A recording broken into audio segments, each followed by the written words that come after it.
നമസ്കാരം. കേരള ഡിസബിലിറ്റി ഫെസ്റ്റിവലിൻ്റെ 2ാം ദിവസമായ ഈ വേദിയിൽ ഇന്ന് നമ്മൾ സംസാരിക്കാൻ പോകുന്ന വിഷയം അപൂർവ രോഗങ്ങളുടെ പറ്റിയുള്ള പ്രതിരോധവും അതുപോലെ തിരിച്ചറിവും അതിൻ്റെ ബോധവൽക്കരണത്തിൻ്റെ ഇമ്പോർട്ടൻസുമാണ്.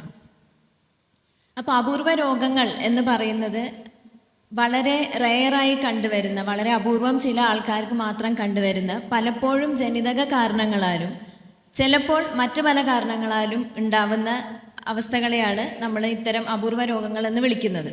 അപ്പോൾ ഇത്തരം അവസ്ഥകളുടെ ലക്ഷണങ്ങൾ, രോഗലക്ഷണങ്ങൾ പലപ്പോഴും വ്യക്തതയില്ലാത്തതാവാം. അതുകൊണ്ട് തന്നെ രോഗനിർണയം വൈകാനും ശരിയായ ചികിത്സ ശരിയായ സമയത്ത് കിട്ടാൻ ബുദ്ധിമുട്ടുണ്ടാവുകയും ചെയ്യാറുണ്ട്. ഇങ്ങനെയൊക്കെ ആണെങ്കിലും ഇത്തരം അപൂർവ രോഗങ്ങളിലൂടെ കടന്നു പോകുന്ന വ്യക്തികൾക്ക് തീർച്ചയായും സമൂഹത്തിൻ്റെ എല്ലാ രീതിയിലുള്ള പിന്തുണയും അവകാശങ്ങളും അധികാരങ്ങളും ലഭിക്കേണ്ടത് തന്നെയാണ്. അതിനായി അപൂർവ രോഗങ്ങളെക്കുറിച്ചുള്ള അറിവും ബോധവൽക്കരണവും തന്നെയാണ് ഇതിനുള്ള ഒരു ആദ്യ പടി. അപ്പോൾ നമ്മൾക്ക് ഇന്ന് കേരള ഡിസബിലിറ്റി ഫെസ്റ്റിവലിൻ്റെ ഈ ഒരു വേദിയിൽ അപൂർവ രോഗങ്ങളെക്കുറിച്ച് സംസാരിക്കാനും അതിനെക്കുറിച്ചുള്ള ഡിസ്കഷൻസിനും വേണ്ടിയുള്ള ഇത് നമുക്ക് സ്റ്റാർട്ട് ചെയ്യാം. എല്ലാ പാനലിസ്റ്റിനെയും വെൽക്കം ചെയ്യുന്നു. അപ്പോൾ ആദ്യമായി തന്നെ സീനിയർ കൺസൾട്ടൻറ്റ് ക്ലിനിക്കൽ ജെനറ്റിസ്റ്റായ ഡോക്ടർ നിഷ മാമിനോടാണ്. ശരിക്കും പറഞ്ഞാൽ ഈ അപൂർവ രോഗം എന്ന് പറയുന്നതിൻ്റെ ഒരു വ്യാഖ്യാനം അഥവാ റെയർ ഡിസീസസിൻ്റെ ഡെഫിനീഷൻ എന്തായിട്ടാണ് വരുന്നത്?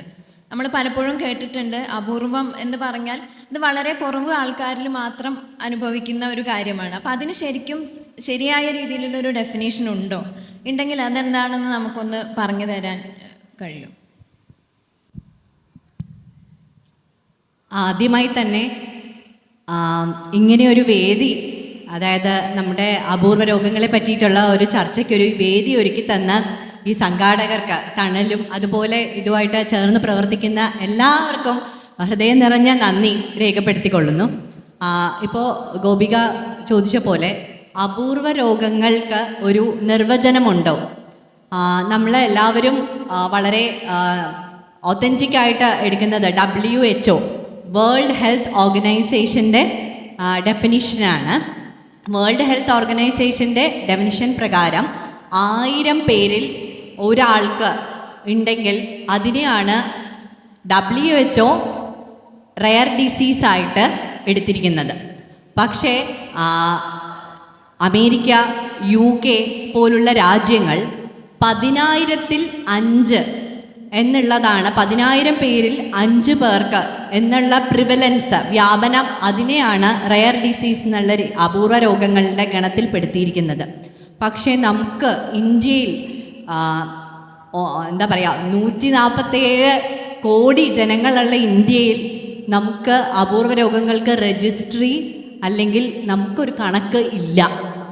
അപ്പോൾ അതാണ് ആക്ച്വലി എനിക്ക് ഇവിടെ നമുക്ക് പ്രൊജക്റ്റ് ചെയ്യേണ്ടത് കാര്യം എന്ന് പറഞ്ഞു കഴിഞ്ഞാൽ, നമുക്ക് ഈ ഒരു ഇതൊക്കെ കഴിയുമ്പോഴും നമ്മുടെ ഈ ഒരു ഡിസബിലിറ്റി, ഈ ഒരു ഫെസ്റ്റ് ഇതെല്ലാം കഴിയുമ്പോൾ നമുക്കൊരു രജിസ്ട്രി വേണം.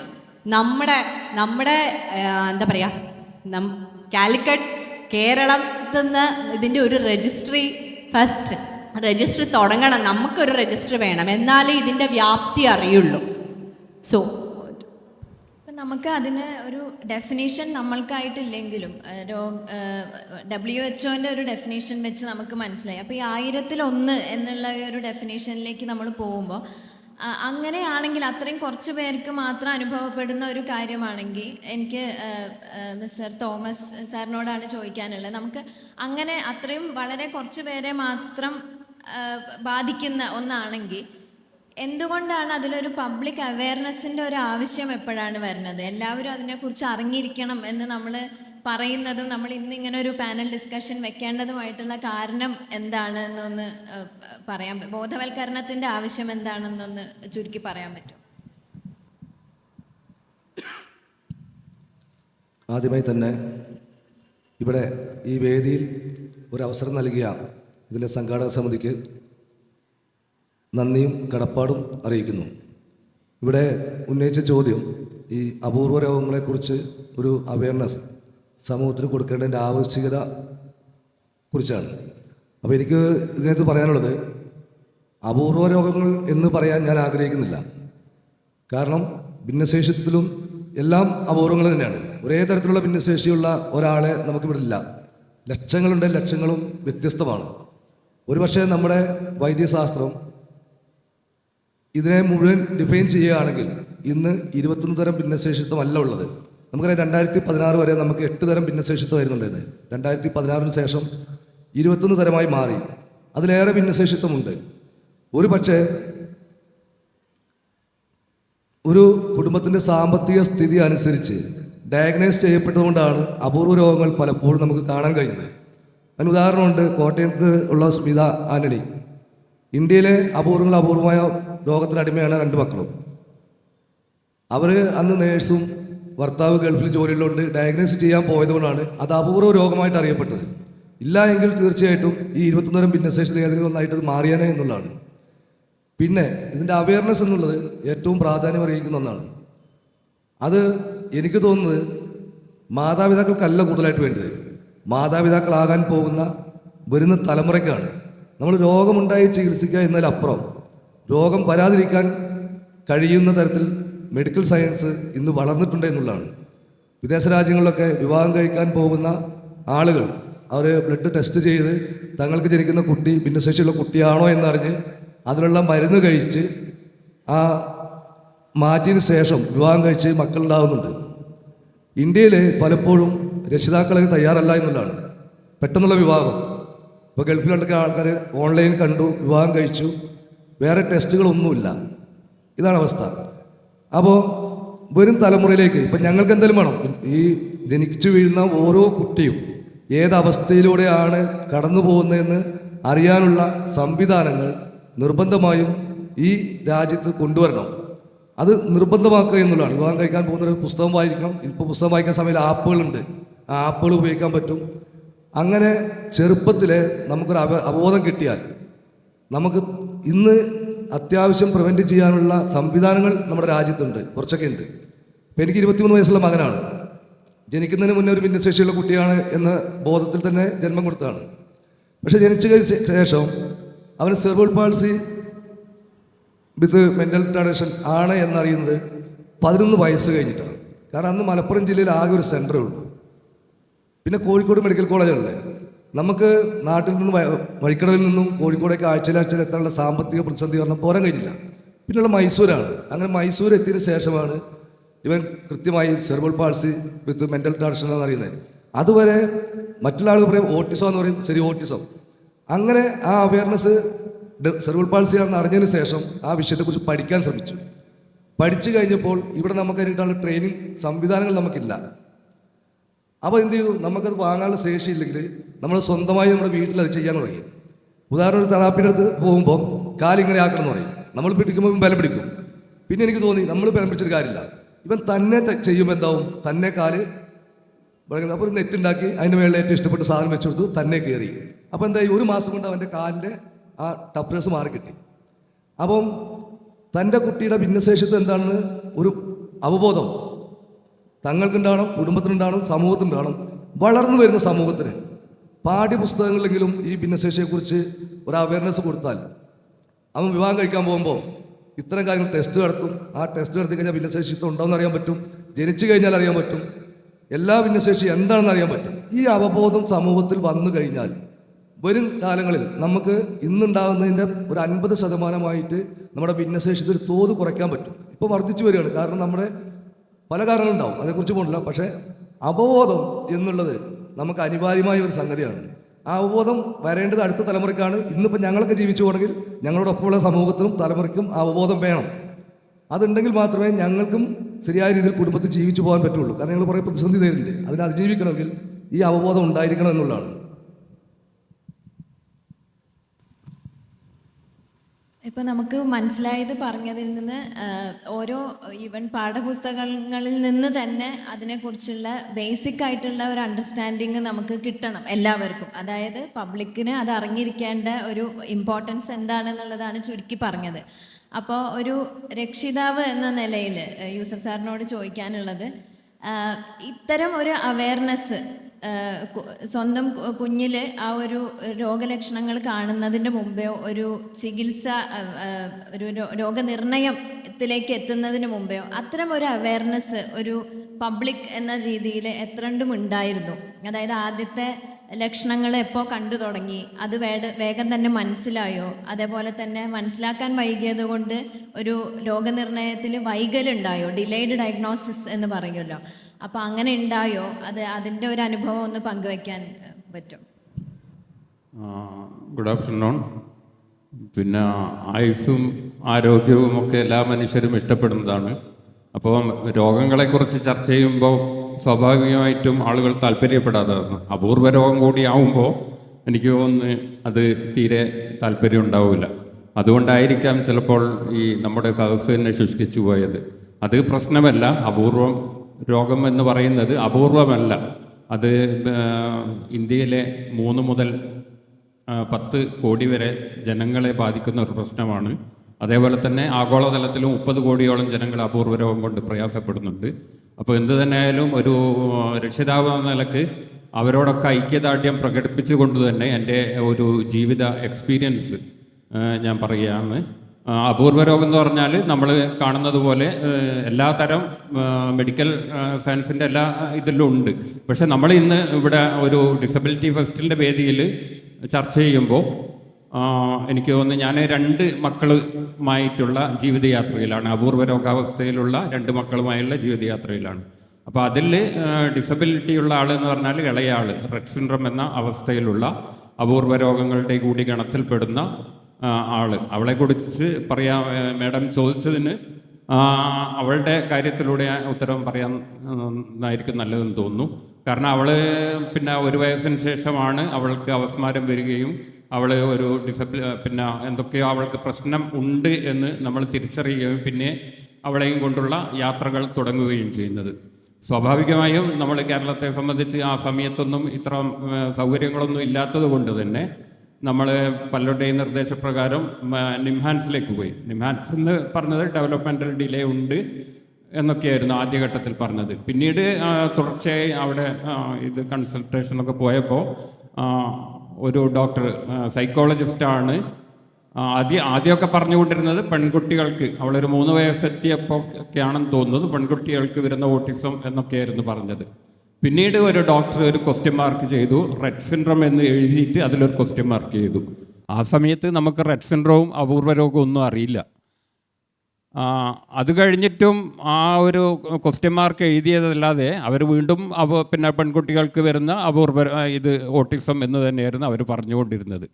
പിന്നീട് നമുക്ക് കൃത്യമായ ഒരു ഡയഗ്നോസിസ് ആ സമയത്തൊക്കെ അത് കഴിഞ്ഞതിന് ശേഷം ചില ഡോക്ടർമാർ ഒരു ജനിതക ടെസ്റ്റിനെ കുറിച്ചൊക്കെ നമ്മളോട് പറഞ്ഞിരുന്നു. അപ്പം നമ്മൾ സ്വാഭാവികമായും ഈ ജനിതക ടെസ്റ്റ് ചെയ്താൽ എന്താണ് കാര്യം, നമുക്ക് ഫർദർ ഈ കുട്ടിയിൽ എന്തെങ്കിലും മാറ്റങ്ങൾ കൊണ്ടുവരാൻ പറ്റുമോ എന്നുള്ള ചോദ്യമായിരുന്നല്ല മനസ്സിൽ വരിക. അതിനെന്തെങ്കിലും മെഡിസിൻ ഉണ്ടോ എന്നൊക്കെയുള്ള കാര്യങ്ങളാണ് നമ്മളെ മനസ്സിലേക്ക് വരിക. അപ്പോൾ ആ രീതിയിൽ നമ്മൾ ചോദ്യങ്ങൾ ചോദിക്കുമ്പോൾ അവർ പറയും മാറ്റങ്ങളൊന്നും ഉണ്ടാവില്ല, നമ്മൾക്ക് ഈ തെറാപ്പികളൊക്കെ തന്നെയാണ് കണ്ടിന്യൂ ചെയ്യേണ്ടതെന്നുള്ള ഒരു ഇതില്ലാന്ന് പറയാം. പിന്നീട് ഇക്ര ഹോസ്പിറ്റലിലെ ഡോക്ടർ സലാ ബഷീർ അദ്ദേഹത്തിൻ്റെ ഒരു നിർദ്ദേശപ്രകാരമാണ്, അപ്പോഴൊക്കെ മകൾക്ക് 10 വയസ്സോ 12 വയസ്സോ ആയിട്ടുണ്ട്, നമ്മൾ ജെനറ്റിക് ടെസ്റ്റിലേക്ക് പോകുന്നത്. അപ്പോൾ ആ ജെനറ്റിക് ടെസ്റ്റിലൂടെയാണ് ഇതിൻ്റെ ക്ലിനിക്കൽ ഫീച്ചേഴ്സ് ഒക്കെ ഉണ്ടെങ്കിലും ഇതൊക്കെ പിന്നീട് നമ്മൾ മനസ്സിലാക്കുന്ന കാര്യങ്ങൾ മാത്രമാണ്. ആദ്യം ഇതിനെക്കുറിച്ചൊന്നും കൃത്യമായി നമുക്ക് മെഡിക്കൽ രംഗത്തുള്ള ആളുകളിൽ നിന്ന് പോലും കൃത്യമായ ഒരു ഗൈഡൻസ് കിട്ടിയിരുന്നില്ല. അപ്പം ഈ ഒരു പിന്നെ ഇതുകൂടി ടെസ്റ്റ് ചെയ്താലാണ് നമുക്ക് ഇതൊന്ന് കൺഫേം ചെയ്യാമെന്ന് പറഞ്ഞതിൻ്റെ അടിസ്ഥാനത്തിൽ പിന്നെ നമ്മൾ അതിന് തയ്യാറാവുകയും ഇവിടെ ആരോ സൂചിപ്പിച്ചതുപോലെ അതിൻ്റെ ഫൈനാൻഷ്യൽ തോമസ് സാറാന്ന് തോന്നുന്നു അന്ന് അതിന് പിന്നെ ആ ടെസ്റ്റിന് എത്ര 20,000 അങ്ങനെ എന്തോ ആയിരുന്നു പറഞ്ഞത്. സ്വാഭാവികമായും ആ ഫൈനാൻഷ്യൽ ഇഷ്യൂ എല്ലാം ആലോചിച്ചിട്ട് നമ്മൾ ഇതെന്ത് ചെയ്തിട്ട് എന്താ കാര്യം എന്നുള്ളത് ആലോചനയിൽ വരും. അപ്പം 10 വയസ്സ് 12 വയസ്സൊക്കെ ആയിപ്പോഴാണെന്ന് തോന്നുന്നു, ആ കറക്റ്റ് ഡേറ്റ് എനിക്ക് ഓർമ്മയില്ല, ആ ഒരു ഈ ഡയഗ്നോസിസ് കിട്ടിയത് നമുക്ക്. അവൾക്ക് ജെനറ്റിക് ടെസ്റ്റ് ചെയ്ത് അവളിൽ MECP2 എന്ന് പറഞ്ഞ ആ മ്യൂട്ടേഷൻ ഉണ്ട് എന്നും അവൾ റെറ്റ് സിൻഡ്രോം അവസ്ഥയിലുള്ള ഒരു കുട്ടിയാണ് എന്നൊക്കെ കൺഫേം ചെയ്തത്. അപ്പോൾ ഈ സമയത്ത് കൊണ്ട് തന്നെ നമ്മൾ പല രീതിയിലുള്ള അന്വേഷണങ്ങളും തെറാപ്പി സെൻറ്ററിലേക്കൊക്കെ ഇങ്ങനെ ഓടുന്നു. നമുക്ക് കൃത്യമായ ഒരു അവബോധമില്ലാത്തത് കൊണ്ട് ഉണ്ടായ കുറേയധികം പ്രശ്നങ്ങളുണ്ട്. അതുകൊണ്ട് എൻ്റെ ഒരു അഭിപ്രായത്തിൽ ഏർലി ഡയഗ്നോസിസിനെ കുറിച്ചല്ല മാഡം പറഞ്ഞത്, തീർച്ചയായിട്ടും എത്രയും പെട്ടെന്ന് പിന്നെ ഡയഗ്നോസിസ് ചെയ്യുകയും അതിനനുസരിച്ചുള്ള സ്റ്റിമുലേഷൻ അല്ലെങ്കിൽ തെറാപ്പികളൊക്കെ കൊണ്ടുവരേണ്ട ആവശ്യകതയുണ്ട്. അത് അങ്ങനെ ആ ഒരു തലത്തിലേക്ക് നമ്മൾ എത്തണമെങ്കിൽ ഇവിടെ റെയർ ഡിസീസിനെ കുറിച്ച് നമ്മൾ പറയുകയാണെങ്കിൽ ഒരു പ്രശ്നം എന്ന് പറഞ്ഞാൽ നമ്മുടെ കേരളത്തെ സംബന്ധിച്ച് റെയർ ഡിസീസ് ആ 18 കോടിയുടെ മരുന്ന് വന്നതിന് ശേഷമാണ് നമ്മൾ റെയർ ഡിസീസിനെ കുറിച്ചിട്ട് കുറച്ചുകൂടി ബോധവാന്മാരാകുകയും മീഡിയകളടക്കം പത്രമാധ്യമങ്ങളടക്കം അതിനെക്കുറിച്ചൊക്കെ ചെറിയ രീതിയിൽ ചർച്ചകൾ കൊണ്ടുവരികയും ചെയ്തു. അതുകൊണ്ട് തന്നെ നമ്മുടെ പ്രൊഫഷണൽസിൻ്റെ അടുത്ത് പോലും കൃത്യമായ ഒരു അവബോധം ഇല്ലാത്ത അവസ്ഥയാണ്. എൻ്റെ രണ്ടാമത്തെ മോള് ഓക്യുപ്പേഷണൽ തെറാപ്പിസ്റ്റാണ്. പക്ഷേ അവൾ മണിപ്പാലിൽ ഒരു പ്രീമിയം ഇൻസ്റ്റിറ്റ്യൂട്ടിൽ ഇന്ത്യയിലെ എല്ലാ ഭാഗത്തു നിന്നും വരുന്ന പിന്നെ ആളുകൾ വന്നെത്തുന്ന ഒരു സ്ഥലമായതുകൊണ്ട് തന്നെ എല്ലാവരും എത്തുന്ന സ്ഥലമാണല്ലോ. പക്ഷേ അവളോട് ഞാൻ ഇടയ്ക്ക് ചോദിക്കും, നീ എന്താണ് മകളുടെ കാര്യത്തിൽ ഇടപെടാത്തത്? അപ്പോൾ അവളൊരു പ്രൊഫഷണലായിട്ട് പോലും അവളുടെ ആ കോഴ്സിൻ്റെ 4.5 വർഷം 5 വർഷമുള്ള കോഴ്സിൻ്റെ കാലാവധിയിൽ അവൾ പോലും ഇങ്ങനെയുള്ളൊരു റെഡ് സിൻഡ്രോം ഉള്ള അവസ്ഥയുള്ള ഒരാളെ കാണാത്തത് കൊണ്ടുള്ള ഒരു പ്രശ്നം അവൾക്കും ഉണ്ട്. അവൾക്ക് ആ ഒരു പിന്നെ ഇതിൻ്റെ കൃത്യമായ കാര്യങ്ങൾ അറിഞ്ഞുകൂടാ. അപ്പോൾ ഇതിൻ്റെ പ്രശ്നം ഇത് തന്നെയാണ്. ഈവൻ പ്രൊഫഷണൽസ് അല്ലെങ്കിൽ ഡോക്ടേഴ്സ്, ഇപ്പം ജെനറ്റിക്സൊക്കെ ആയ മേഡത്തിനൊക്കെ ചിലപ്പോൾ അറിയായിരിക്കും, മറ്റു ഡോക്ടേഴ്സിനൊക്കെ പോലും കൃത്യമായ ഒരു അവബോധം ഈ റെയർ ഡിസീസിനെ കുറിച്ചുണ്ടാവണമെന്നില്ല. അതുകൊണ്ട് തന്നെയാണ് പറയുന്നത്, സമൂഹത്തിൽ എല്ലാവരുടെ ഇടയിലും പിന്നെ നമ്മൾ ഡിസബിലിറ്റിയെക്കുറിച്ച് പറയുമ്പോൾ തന്നെ 21 തരം ഡിസബിലിറ്റി ഉണ്ട്. അത് തന്നെ സമൂഹത്തിൽ എത്ര പേർക്ക് അറിയാമെന്നുള്ളത് നമ്മൾ ഒരു ചോദ്യചിഹ്നമാണ്. അപ്പോൾ ഇതിൻ്റെ ആഴത്തിലുള്ള ഈ സബ് കാറ്റഗറീസൊക്കെ നമ്മൾ അന്വേഷിച്ച് പോകുമ്പോൾ കുറേ പ്രശ്നങ്ങളുണ്ട്. അപ്പോൾ അത് കൃത്യമായി സമൂഹത്തിലൊരു ബോധവൽക്കരണം കൊണ്ടുവരികയാണെങ്കിൽ ഒരുപാട് പ്രശ്നങ്ങൾ തന്നെ കുറയും. അതിൽ ഒരു ഉദാഹരണം കൂടി പറഞ്ഞിട്ട് ഞാൻ നിർത്താം. നമ്മൾ 2 വർഷം മുമ്പ് ഒരു കുടുംബം മസ്കുലർ ഡിസ്ട്രോഫി ഡൂഷൻ മസ്കുലർ ആണെന്ന് തോന്നുന്നു, DMD ഡൂഷൻ മസ്കുലർ ഡിസ്ട്രോഫി ആദ്യത്തെ കുട്ടിക്ക് ഇങ്ങനെ ഒരു പ്രശ്നമാണെന്ന് അറിഞ്ഞു. അപ്പോൾ രണ്ടാമത്തെ കുട്ടിക്കും ഈ ഒരു ജനിതക ടെസ്റ്റ് ചെയ്തപ്പോൾ രണ്ടാമത്തെ കുട്ടിക്കും ഈ പിന്നെ ഇത് വരാനുള്ളൊരു സാധ്യത പറഞ്ഞപ്പോൾ ആ കുടുംബം എന്ന് പറയുമ്പോൾ അവർ നല്ല വെൽ എഡ്യൂക്കേറ്റഡ് ആൾക്കാരായിരുന്നു. ഒരാൾ ബാങ്ക് മാനേജറായിരുന്നു, അമ്മ. അച്ഛനും അതേപോലെ ഒരു ഫൈനാൻഷ്യൽ ഇതിൽ മാനേജർ പോസ്റ്റിൽ ജോലി ചെയ്യുകയാണ്. പക്ഷേ അവരെന്താ ചെയ്തതെന്ന് പറഞ്ഞാൽ ഉടനെ ഈ 2 പേരെയും കൂട്ടി, ഈ 2 മക്കളെയും കൂട്ടി അവർ സ്വയം ആത്മഹത്യയിലേക്ക് പോവുകയും ചെയ്തു. 4 പേര് ആത്മഹത്യ ചെയ്തു. അപ്പോൾ ഈ എഡ്യൂക്കേറ്റഡായ ആളുകളിൽ പോലും DMD എന്നൊക്കെ പറഞ്ഞാൽ ചിലപ്പം നമുക്ക് അതിനെ ഈ ഇൻ്റലക്ച്വൽ ഡിസബിലിറ്റി, നമ്മളിപ്പോൾ റെഡ് സിൻഡ്രത്തിലൊക്കെ ഞങ്ങളൊക്കെ നേരിടുന്ന പ്രശ്നങ്ങൾ കുറേയൊക്കെ കുറവാണ്. പ്രശ്നങ്ങളില്ല എന്നല്ല, അവർ ചലന സാധ്യതകളൊക്കെ കുറഞ്ഞു ഒക്കെ പോകും. പക്ഷേ ഇൻ്റലക്ച്വലായിട്ട് അവർക്ക് നമുക്കിവിടെ തന്നെ കാണാം, പല DMD ഉള്ള ആളുകളൊക്കെ സഞ്ചരിക്കുകയൊക്കെ ചെയ്യുന്നുണ്ട്. അപ്പോൾ ഇതാണ് പ്രശ്നം. സമൂഹത്തിൽ ഈ കൃത്യമായ അവബോധം ഇത്തരം കാര്യങ്ങളിൽ ഇല്ലെങ്കിൽ നമ്മുടെ കുടുംബത്തിൽ ഇതൊക്കെ എന്ന് പറഞ്ഞാൽ ഏത് കുടുംബത്തിലേക്കോ ഇപ്പോൾ കടന്നു വരാൻ സാധ്യതയുള്ള സംഗതികളാണ്. ഇപ്പോൾ നിയമസഭാ കമ്മിറ്റിയുടെ ഒരു 2 മാസം മുമ്പുള്ള റിപ്പോർട്ട് അനുസരിച്ച് പറയുന്നതെന്ന് പറഞ്ഞാൽ കേരളത്തിലെ ജനിതക രോഗങ്ങൾ കൂടി വരുന്നു എന്നാണ്, ജനിതക വൈകല്യങ്ങൾ കൂടി വരുന്നു എന്നാണ് പറഞ്ഞത്. അപ്പോൾ അതിൻ്റെ ഒരു കാരണം നമുക്ക് സ്ക്രീനിങ് കപ്പാസിറ്റി കൂടിയത് കൊണ്ട് എന്നാണ് അവർ തന്നെ പറയുന്നത്. അപ്പോൾ കേരളത്തെ സംബന്ധിച്ചിടത്തോളം ഇപ്പോൾ കോഴിക്കോട് മെഡിക്കൽ കോളേജ് അടക്കം ഒരുപാട് സ്ഥലങ്ങളിൽ ഇത് സ്ക്രീനിങ് സംവിധാനമൊക്കെ ഉള്ളത് കൊണ്ട് നമുക്ക് കുറച്ചുകൂടി നേരത്തെ ഇതിനെയൊക്കെ കണ്ടെത്താൻ പറ്റുന്നുണ്ട്. പക്ഷേ ആ രീതിയിൽ പിന്നെ മുന്നോട്ടുള്ള യാത്ര ഒരു ചോദ്യചിഹ്നമാണ്. നിർത്തുന്നു. മാത്രമല്ല പബ്ലിക്കിനുള്ള അവയർനെസ്സിൽ കുറവിനേക്കാൾ അതിൻ്റെ കൂടെ തന്നെ ബാക്കി മെഡിക്കൽ പ്രൊഫഷണൽസിനും ഇതിനെക്കുറിച്ചുള്ള അറിവ് കുറവായതുകൊണ്ട് അത് പലപ്പോഴും പല രക്ഷിതാക്കളും നമ്മളടുത്ത് പറയുന്ന കാര്യമാണ്, ഡയഗ്നോസിസ് ഡിലേഡായി പല രീതിയിലും പല സ്ഥലങ്ങളിൽ നടന്ന് ഒരു അനിശ്ചിതാവസ്ഥയിലൂടെയാണ് പലപ്പോഴും എല്ലാവരും കടന്നു പോകുന്നത്. ഒരു തീരുമാനം പറയാൻ ആർക്കും കഴിയുന്നില്ല. അപ്പോൾ ഇത്തരം ഒരു ഡിലേഡ് ഡയഗ്നോസിസ് ആവുന്നത് കൊണ്ട് എന്തൊക്കെ തരത്തിലുള്ള വ്യത്യാസങ്ങളാണ് ഒരു റീഹാബിലിറ്റേഷൻ ഔട്ട്കമ്മിൽ നമുക്ക് ഇംപ്ലിക്കേഷൻസ് എന്തൊക്കെയായിരിക്കും എന്നുള്ളത് ദിൽഷത് മാം ഒന്ന് പറഞ്ഞാൽ നന്നായിരിക്കും. ഈ അപൂർവ രോഗങ്ങൾ എന്ന ഈ ഒരു വിഷയത്തിൽ അതിൽ റീഹാബിലിറ്റേഷൻ്റെ റോള് അത് ചർച്ച ചെയ്യാൻ വേണ്ടി ഒരു അവസരം തന്ന KDF സംഘാടകരോട് നന്ദി അറിയിക്കുകയാണ്. ഇപ്പം ഗോപിക പറഞ്ഞതുപോലെ തന്നെ നമുക്ക് റെയർ ഡിസോർഡേഴ്സിൽ ഒരുപാട് വെല്ലുവിളികൾ നേരിടുന്നുണ്ട്. അതിൽ പ്രധാനമായിട്ടുള്ളത് ഇപ്പോൾ പഠനങ്ങൾ സൂചിപ്പിക്കുന്നത് പോലെ ഒരു റെയർ ഡിസീസ് ഒരു സ്പെസിഫിക് ഡയഗ്നോസിസിലേക്ക് എത്തണമെങ്കിൽ മിനിമം 5 വർഷം മുതൽ 7 വർഷം വരെ എടുക്കുമെന്നാണ് പറയപ്പെടുന്നത്. ഒരുപാട് രീതിയിലുള്ള കാരണങ്ങൾ കൊണ്ടാണ് ഈ ഒരു പ്രശ്നം നമ്മൾ അഭിമുഖീകരിക്കേണ്ടി വരുന്നത്.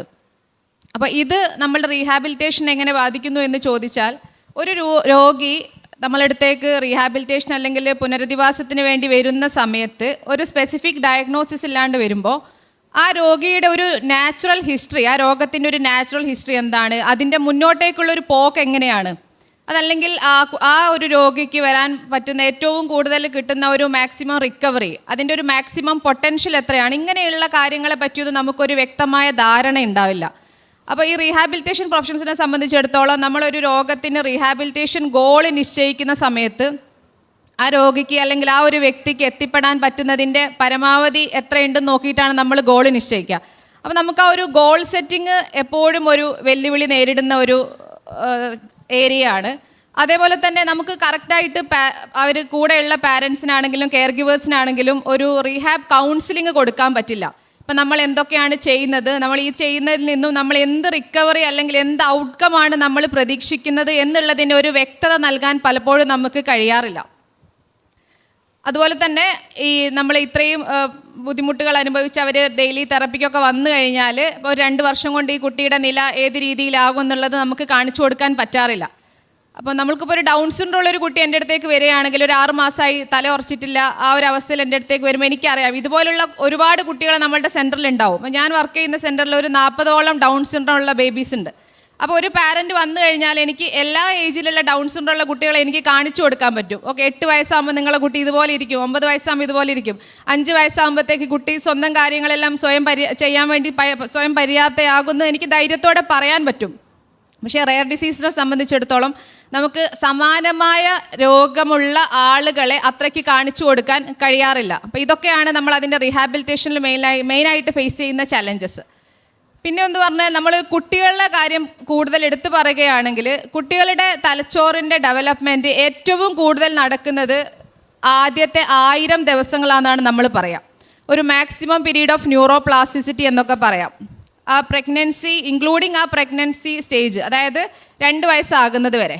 ഇപ്പോൾ ഒരു കുട്ടി ജനിച്ചു വീഴുന്ന സമയത്ത് നിങ്ങൾക്ക് തന്നെ അറിയാം, കുട്ടികൾക്ക് ഏതെങ്കിലും രീതിയിലൊരു ഡെവലപ്മെൻറ്റ് ഉണ്ടാവുമോ? കുട്ടി ചിരിക്കുമോ? ഇല്ല. തല ഉറച്ചിട്ടുണ്ടാവോ? ഇല്ല. അതിനുശേഷം കുട്ടികൾ ജനിച്ചു വീഴുമ്പോൾ അവരുടെ തലച്ചോറിൽ ഏതാണ്ട് 100 ബില്യൺ ന്യൂറോൺസ്, നമ്മൾ അടിസ്ഥാന ഘടകമായ ന്യൂറോൺസ് 100 ബില്യൺ ഉണ്ടാവും. പക്ഷേ അതിൽ ഒരു ന്യൂറോൺസ് പോലും വർക്ക് ചെയ്ത് തുടങ്ങിയിട്ടുണ്ടാവില്ല. അപ്പോൾ ആ കുട്ടി വളരുന്നതിനനുസരിച്ച് ആ കുട്ടിക്ക് ഏതൊക്കെ രീതിയിലുള്ള സ്റ്റിമുലേഷനാണ് കിട്ടുന്നത്, ഏതൊക്കെ രീതിയിലാണ് ആ കുട്ടി എൻവയോൺമെൻറ്റുമായിട്ട് ഇൻട്രാക്ട് ചെയ്യുന്നത്, ഇതിനനുസരിച്ചാണ് ആ ഒരു ഡെവലപ്മെൻറ്റ് വരുന്നത്. അപ്പോൾ ഈ 100 ബില്യൺ ന്യൂറോൺസ് ഒരു 6 മാസമുള്ള കുട്ടിയാണെങ്കിൽ ആ കുട്ടിയുടെ തലച്ചോറിൽ ഇത്രയും ന്യൂറോൺസ് ഉണ്ട്. നമ്മളൊരു ഇൻ്റർവെൻഷൻസ് തുടങ്ങിക്കഴിഞ്ഞാൽ നല്ല രീതിയിൽ ഇമ്പ്രൂവ്മെൻറ്റ് വരും. അതുപോലെ സ്പീഡായിട്ട് നമുക്ക് അതിന് റിക്കവറി കാണാൻ പറ്റും. ഇനി ഇതേ സമയം ആ കുട്ടി 5 വയസ്സിലോ 7 വയസ്സിലോ ആണ് നമ്മളടുത്ത് വരുന്നതെങ്കിൽ ആ ഒരു സമയമാകുമ്പോഴത്തേക്കും നമ്മുടെ തലച്ചോറിൽ സ്റ്റിമുലേഷൻ ഒന്നും കിട്ടാത്ത ന്യൂറോൺസിനെ നമ്മുടെ തലച്ചോറ് തന്നെ അത് ഷട്ട് ഡൗൺ ചെയ്യും. ആ ഒരു പ്രൂണിങ് എന്നൊരു പ്രോസസ്സ് നമ്മുടെ തലച്ചോറിൽ നടക്കും. അപ്പോൾ 1 വയസ്സുള്ള കുട്ടിക്ക് 100 ബില്യൺ ന്യൂറോൺസിൻ്റെ 2 വയസ്സാകുമ്പോഴത്തേക്ക് അതൊരു 50 ബില്യണേ ഉള്ളൂ. അപ്പോൾ 7 വയസ്സിൽ നമ്മൾ തെറപ്പി തുടങ്ങുന്ന ഒരു കുട്ടിക്ക് ആ തലച്ചോറിലുള്ള ന്യൂറോൺസിൻ്റെ എണ്ണം വളരെ കുറവാണ്. അതുകൊണ്ട് തന്നെ നമ്മൾക്ക് ആ തെറപ്പിയിലൂടെ കിട്ടുന്ന റിക്കവറി അല്ലെങ്കിൽ അതിൻ്റെ ഒരു ഔട്ട്കം എന്ന് പറയുന്നത് വളരെ കുറവായിരിക്കും. ഏതൊരു അസുഖത്തിനും റീഹാബിലിറ്റേഷൻ്റെ ഒരു എഫക്റ്റ് പറയുമ്പോൾ നമ്മൾ പറയുന്നത് ഒരു റീഹാബ് വിൻഡോ എന്ന് പറഞ്ഞൊരു പീരീഡ് ഉണ്ട്. അത് ആ ഒരു അസുഖം ഡയഗ്നോസ് ചെയ്ത് അതിൻ്റെ മെഡിക്കൽ ട്രീറ്റ്മെൻറ്റ് എടുക്കുന്ന ടൈമിലാണ് മാക്സിമം അതിൻ്റെ ഒരു ഇൻപുട്ട് നമുക്ക് കിട്ടുക. ഇപ്പോൾ നമ്മളൊരു സ്പൈനൽ മസ്കുലർ അട്രോഫി വന്ന കുട്ടിയാണെങ്കിൽ അതിൻ്റെ മെഡിസിൻ എടുക്കുന്ന കുട്ടിയാണെങ്കിൽ നമുക്ക് കുറച്ചും കൂടെ റീഹാബ് ഔട്ട്കം നല്ല രീതിയിൽ കിട്ടും. അപ്പോൾ ഈ ഒരു മെഡിക്കൽ ഡയഗ്നോസിസ് ആവാത്തത് കൊണ്ട് തന്നെ ആ ഒരു സ്പെസിഫിക് ട്രീറ്റ്മെൻറ്റിലേക്ക് ആ ഒരു വ്യക്തി എത്തിയിട്ടുണ്ടാവില്ല. അതുകൊണ്ട് തന്നെ നമുക്കൊരു മാക്സിമം റീഹാബ് വിൻഡോ എന്ന് പറഞ്ഞൊരു കാര്യം മിക്കവാറും റെയർ ഡിസോർഡേഴ്സിൽ കിട്ടാറില്ല. അതിന് ഞാനൊരു ഉദാഹരണം പറയാം. ഞാൻ വർക്ക് ചെയ്യുന്ന ഹോസ്പിറ്റലിൽ ഒരു സ്പൈനൽ മസ്കുലർ അട്രോഫി ബാധിച്ച ഒരു കുട്ടി ഉണ്ടായിരുന്നു. ആ കുട്ടിക്ക് 4 വയസ്സിൽ ലക്ഷണങ്ങൾ കണ്ടു തുടങ്ങിയതാണ്. ഡുഷിൻ മസ്കുലർ ഡിസ്ട്രോഫി എന്നായിരുന്നു ആദ്യ ഡയഗ്നോസിസ്. ആ കുട്ടിക്ക് അതിനോടൊപ്പം തന്നെ നമ്മൾ എല്ലാ തെറപ്പികളൊക്കെ കൊടുക്കുന്നുണ്ടായിരുന്നു. പക്ഷെ എന്നാലും ആ കുട്ടി നടക്കുമ്പോൾ വീഴുന്നതെല്ലാം കൂടി വന്നു. 10 വയസ്സായ സമയത്താണ് ജനിതക ടെസ്റ്റ് ചെയ്യുന്നത്. ജനിതക ടെസ്റ്റ് ചെയ്തപ്പോൾ സ്പൈനൽ മസ്കുലർ അട്രോഫി സ്ഥിരീകരിച്ചു. അടുത്ത മാസം തന്നെ അവന് ട്രീറ്റ്മെൻറ്റിന് അപ്ലൈ ചെയ്തു. റിസ്റ്റിപ്ലാം എന്ന് പറഞ്ഞ മെഡിസിൻ കുട്ടിയെടുത്ത് തുടങ്ങി. അതിനുശേഷം അവൻ നടക്കുമ്പോൾ വീഴുന്നത് പരമാവധി കുറഞ്ഞു. നമുക്ക് അതിൻ്റെ സ്പെസിഫിക് ട്രീറ്റ്മെൻറ്റ് നമ്മൾ സ്റ്റാർട്ട് ചെയ്തതുകൊണ്ട് തന്നെ ആ ഒരു ഔട്ട്പുട്ട്, റീഹാബിൻ്റെ ഔട്ട്പുട്ട് നമുക്ക് നല്ല രീതിയിൽ കാണാൻ പറ്റി. അപ്പോൾ ഇതൊക്കെയാണ് ആ ഒരു ഡിലേയ്ഡ് ഡയഗ്നോസിസ് കൊണ്ട് നമുക്കുണ്ടാവുന്ന പ്രശ്നങ്ങൾ, റീഹാബ് പ്രൊഫഷണൽസ് ഉണ്ടാവുന്ന പ്രശ്നങ്ങൾ. അപ്പോൾ നമ്മൾ ഈ ഡിലേഡ് ഡയഗ്നോസിസ് മാക്സിമം ഒഴിവാക്കാൻ വേണ്ടിയിട്ട്, അതായത് ഏത് രീതിയിലൊക്കെ നമുക്ക് മുമ്പിലേക്ക് പ്രവർത്തിക്കുക, ഇപ്പോൾ പബ്ലിക്കിന് അവയർനെസ് കൊടുക്കാനും പേരൻസിന് അവയർനെസ് കൊടുക്കാനും ഇത്തരത്തിലുള്ള ഡിസ്കഷൻസും കാര്യങ്ങളും എല്ലാം നമുക്ക് ചെയ്യാം. അതേപോലെ തന്നെ ഇപ്പോൾ ഗവൺമെൻറ്റിൻ്റെ ഭാഗത്തുനിന്ന് എന്തൊക്കെ തരം സ്ക്രീനിങ് ടെസ്റ്റുകളോ അല്ലെങ്കിൽ ഈസിലി ഡയഗ്നോസ് ചെയ്യാൻ പറ്റുന്ന ടൂൾസോ കാര്യങ്ങളോ എന്തൊക്കെയുള്ളത് എന്നുള്ളത് മാഡത്തിനൊന്ന് പറയാൻ പറ്റും. ഇപ്പോൾ നമ്മൾ ന്യൂ ബോൺ സ്ക്രീനിങ് അതുപോലെയുള്ള ഏർലി ഡിറ്റക്റ്റ് ചെയ്യാൻ പറ്റുന്നത് മിസ്സായി പോവാതിരിക്കാനായിട്ട് നമുക്ക് എന്തൊക്കെയാണ് ചെയ്യാൻ പറ്റുന്നത്? നാം നേരത്തെ പറഞ്ഞ പോലെ അപൂർവ രോഗങ്ങൾ അപൂർവമാണെങ്കിലും നമുക്ക് ഇതിൻ്റെ ഒരു സബ് ഡിവിഷൻ എന്ന് പറഞ്ഞാൽ ഏകദേശം ഒരു 7000-ഓളം അസുഖങ്ങൾ ഇതിൽ തന്നെ വരുന്നുണ്ട്. അപ്പോൾ എന്താ വെച്ചാൽ ഇപ്പോൾ ഓരോ അസുഖത്തിനെ എടുക്കുവാണെങ്കിൽ അതിൻ്റെ നമ്പർ കുറവായിരിക്കും, പക്ഷേ ആ ഒരു ടോട്ടൽ വരുമ്പോൾ വളരെയധികം വ്യാപ്തിയുണ്ട്. അപ്പോൾ ഇത് നമ്മൾ സ്ക്രീൻ ചെയ്ത് കണ്ടുപിടിക്കുക എന്നുള്ളത് വളരെ വളരെ ഇമ്പോർട്ടൻ്റ് ആണ്. അപ്പോൾ അതിൽ നമ്മൾ ഗർഭസ്ഥ ശിശുവിനെ തൊട്ട് തുടങ്ങുകയാണെങ്കിൽ നമുക്ക് ഗർഭസ്ഥ ശിശുവിൽ നമുക്കറിയാവുന്നുള്ളത് നമുക്ക് സ്കാനിങ് ആണ് ഏറ്റവും ഇമ്പോർട്ടൻ്റ് ആയിട്ടുള്ളത്. അപ്പോൾ ആ സ്കാനിങ് ഇപ്പം പലരും എന്താ വെച്ചാൽ ഇത് എന്തുകൊണ്ടാണ് ഇതിലിപ്പം എല്ലാം അപൂർവ രോഗങ്ങൾ മാത്രമല്ല, ഞാൻ ജനറലായിട്ട് ഒരു പബ്ലിക് അവയർനെസ് എന്നുള്ള രീതിയിലും കൂടെ പറയുകയാണ്. കാര്യം ഇതിൻ്റെ ഇമ്പോർട്ടൻസ് എന്താ വെച്ചാൽ എന്തിനാ ഇത്ര അധികം സ്കാനിങ്? വെറുതെ പൈസ ഉണ്ടാക്കാനാണോ എന്നുള്ളതാണ് ആദ്യം ചോദ്യം വരിക. അപ്പോൾ എന്താ വെച്ചാൽ ഓരോ സ്കാനിങ്ങും ചെയ്യുന്നതിന് അതിൻ്റേതായ ഇമ്പോർട്ടൻസ് ഉണ്ട്. അപ്പോൾ അതിൽ 3-ാം മാസത്തെ സ്കാനിങ് 5-ാം മാസത്തെ സ്കാനിങ്ങും വളരെയധികം ഇമ്പോർട്ടൻ്റ് ആണ്. അതുപോലെ അമ്മയുടെ ബ്ലഡിൽ ചെയ്ത് സിറം ടെസ്റ്റ് ചെയ്യും, അമ്മയുടെ ബ്ലഡ് മറ്റേണൽ സ്ക്രീനിങ് ചെയ്യും. അതുവഴി നമുക്ക് പല ഡൗൺ സിൻഡ്രോമോ അതുപോലുള്ള വേറെ പല ക്രോമസോമൽ വ്യതിയാനങ്ങളും നമുക്ക് അതിൻ്റെ റിസ്ക് കണ്ടുപിടിക്കാൻ കഴിയും. അപ്പോൾ ഇത് വളരെ ഇമ്പോർട്ടൻ്റ് ആണ്. അപ്പോൾ ആദ്യത്തെ നമ്മുടെ സ്കാനിങ് അത് വളരെ വളരെ ഇമ്പോർട്ടൻ്റ് ആണ്. പിന്നെ കുഞ്ഞ് ജനിച്ചു കഴിഞ്ഞാൽ ആക്ച്വലി ഇതിന് മുന്നേ തന്നെ ഏതൊരു കപ്പിളും ഏതൊരു കല്യാണം കഴിക്കുന്ന ഒരു കപ്പിൾ അവർ കല്യാണം കഴിക്കാൻ കല്യാണം കഴിക്കുമ്പോൾ തന്നെ അവർ മനസ്സിലാക്കേണ്ടത് കുറേ കാര്യങ്ങളുണ്ട്. കാര്യം നമ്മൾ പ്രീ മാരിറ്റൽ കൗൺസിലിംഗ്, അപ്പോൾ ഇതൊക്കെ വളരെ വളരെ ഇമ്പോർട്ടൻ്റ് ആണ്. നേരത്തെ യൂസഫ് പറഞ്ഞ പോലെ എടുത്തുചാടി അതെല്ലാം നമ്മൾ ഒരു ഡീറ്റെയിൽ ആയിട്ട് എല്ലാവർക്കും അറിഞ്ഞിരിക്കണം. അപ്പോൾ അവർക്ക് രണ്ടുപേർക്ക്, ആ കപ്പിളിന് രണ്ടുപേർക്കും എന്തെങ്കിലും ജനറ്റിക് ആയിട്ടുള്ള അസുഖങ്ങളുണ്ടോ, അല്ലെങ്കിൽ അവരുടെ ഫാമിലിയിൽ ജനറ്റിക് ആയിട്ടുള്ള അസുഖങ്ങളുണ്ടോ, അറ്റ് റിസ്കിൽ നമ്മൾ എന്തെങ്കിലും ഉണ്ടോ. ഈ ഒരു റിസ്ക്കും ഇല്ലെങ്കിൽ തന്നെ ഏതൊരാളും അവർക്ക് കുഞ്ഞുണ്ടാവുമ്പോൾ, അതായത് 100 കുഞ്ഞുങ്ങളുണ്ടാവുമ്പോൾ 3% അതായത് 3%, 100-ൽ 3 കുഞ്ഞുങ്ങൾക്ക് അംഗവൈകല്യങ്ങൾ ഉണ്ടാവും. അപ്പോൾ അത് നോണായിട്ടുള്ള കാര്യമാണ്. അപ്പോൾ അത് നമുക്ക് ഇത് ഇല്ലാതെയാക്കാൻ പറ്റില്ല, നേരത്തെ നമുക്ക് കണ്ടുപിടിക്കാൻ പറ്റും സ്കാനിങ്ങിലൂടെ. അതുപോലെ ഏതൊരു വ്യക്തി കുഞ്ഞുണ്ടാകുമ്പോഴും ജനറ്റിക് ആയിട്ടുള്ള അസുഖങ്ങൾ അല്ലെങ്കിൽ വ്യതിയാനങ്ങൾ ഉണ്ടാവാനുള്ള സാധ്യതയുണ്ട്. അത് രക്തബന്ധത്തിൽ കുടുംബത്തിൽ നിന്ന് കല്യാണം കഴിക്കുന്നവരാണെങ്കിൽ വളരെ വളരെ അതിൻ്റെ സാധ്യത 2 ഇരട്ടിയായിട്ട് കൂടും. അപ്പോൾ ഇങ്ങനെയൊക്കെയുള്ള നമ്മൾ ഗൈനക്കോളജിസ്റ്റിനെ കാണുമ്പോഴും നമ്മൾ ഇതെല്ലാം നമ്മുടെ ഫാമിലിയിൽ എന്തെങ്കിലും ഉണ്ടെങ്കിൽ നമ്മളത് അവരോട് പറയുക. അപ്പോൾ ഇതെല്ലാം സ്ക്രീനിങ്ങിന് സഹായിക്കും. അപ്പോൾ ഫാമിലി ഹിസ്റ്ററി വളരെ വളരെ ഇമ്പോർട്ടൻ്റ് ആണ്. അതുപോലെ കുഞ്ഞ് ജനിച്ചു കഴിഞ്ഞാലുള്ള സ്ക്രീനിങ്ങുകൾ, അപ്പോൾ നമുക്ക് metabolic inborn errors of metabolism എന്ന് പറയും.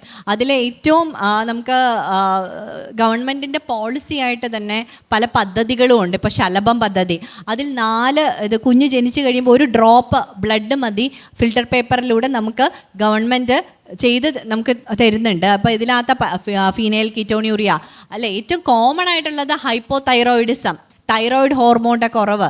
അതുപോലെ അതൊക്കെ എന്താ വെച്ചാൽ ട്രീറ്റബിൾ ആയിട്ടുള്ള ഇൻ്റലക്ച്വൽ ഡിസബിലിറ്റി, ബുദ്ധിമാന്ദ്യതയുടെ ട്രീറ്റബിൾ ആയിട്ടുള്ള കോസസ് ആണ് തൈറോയിഡ് കണ്ടുപിടിക്കുക എന്നുള്ളത്. അപ്പോൾ ഇതൊക്കെ സ്ക്രീൻ ചെയ്ത് നമുക്ക് കണ്ടുപിടിക്കാൻ പറ്റും. അതൊന്ന്.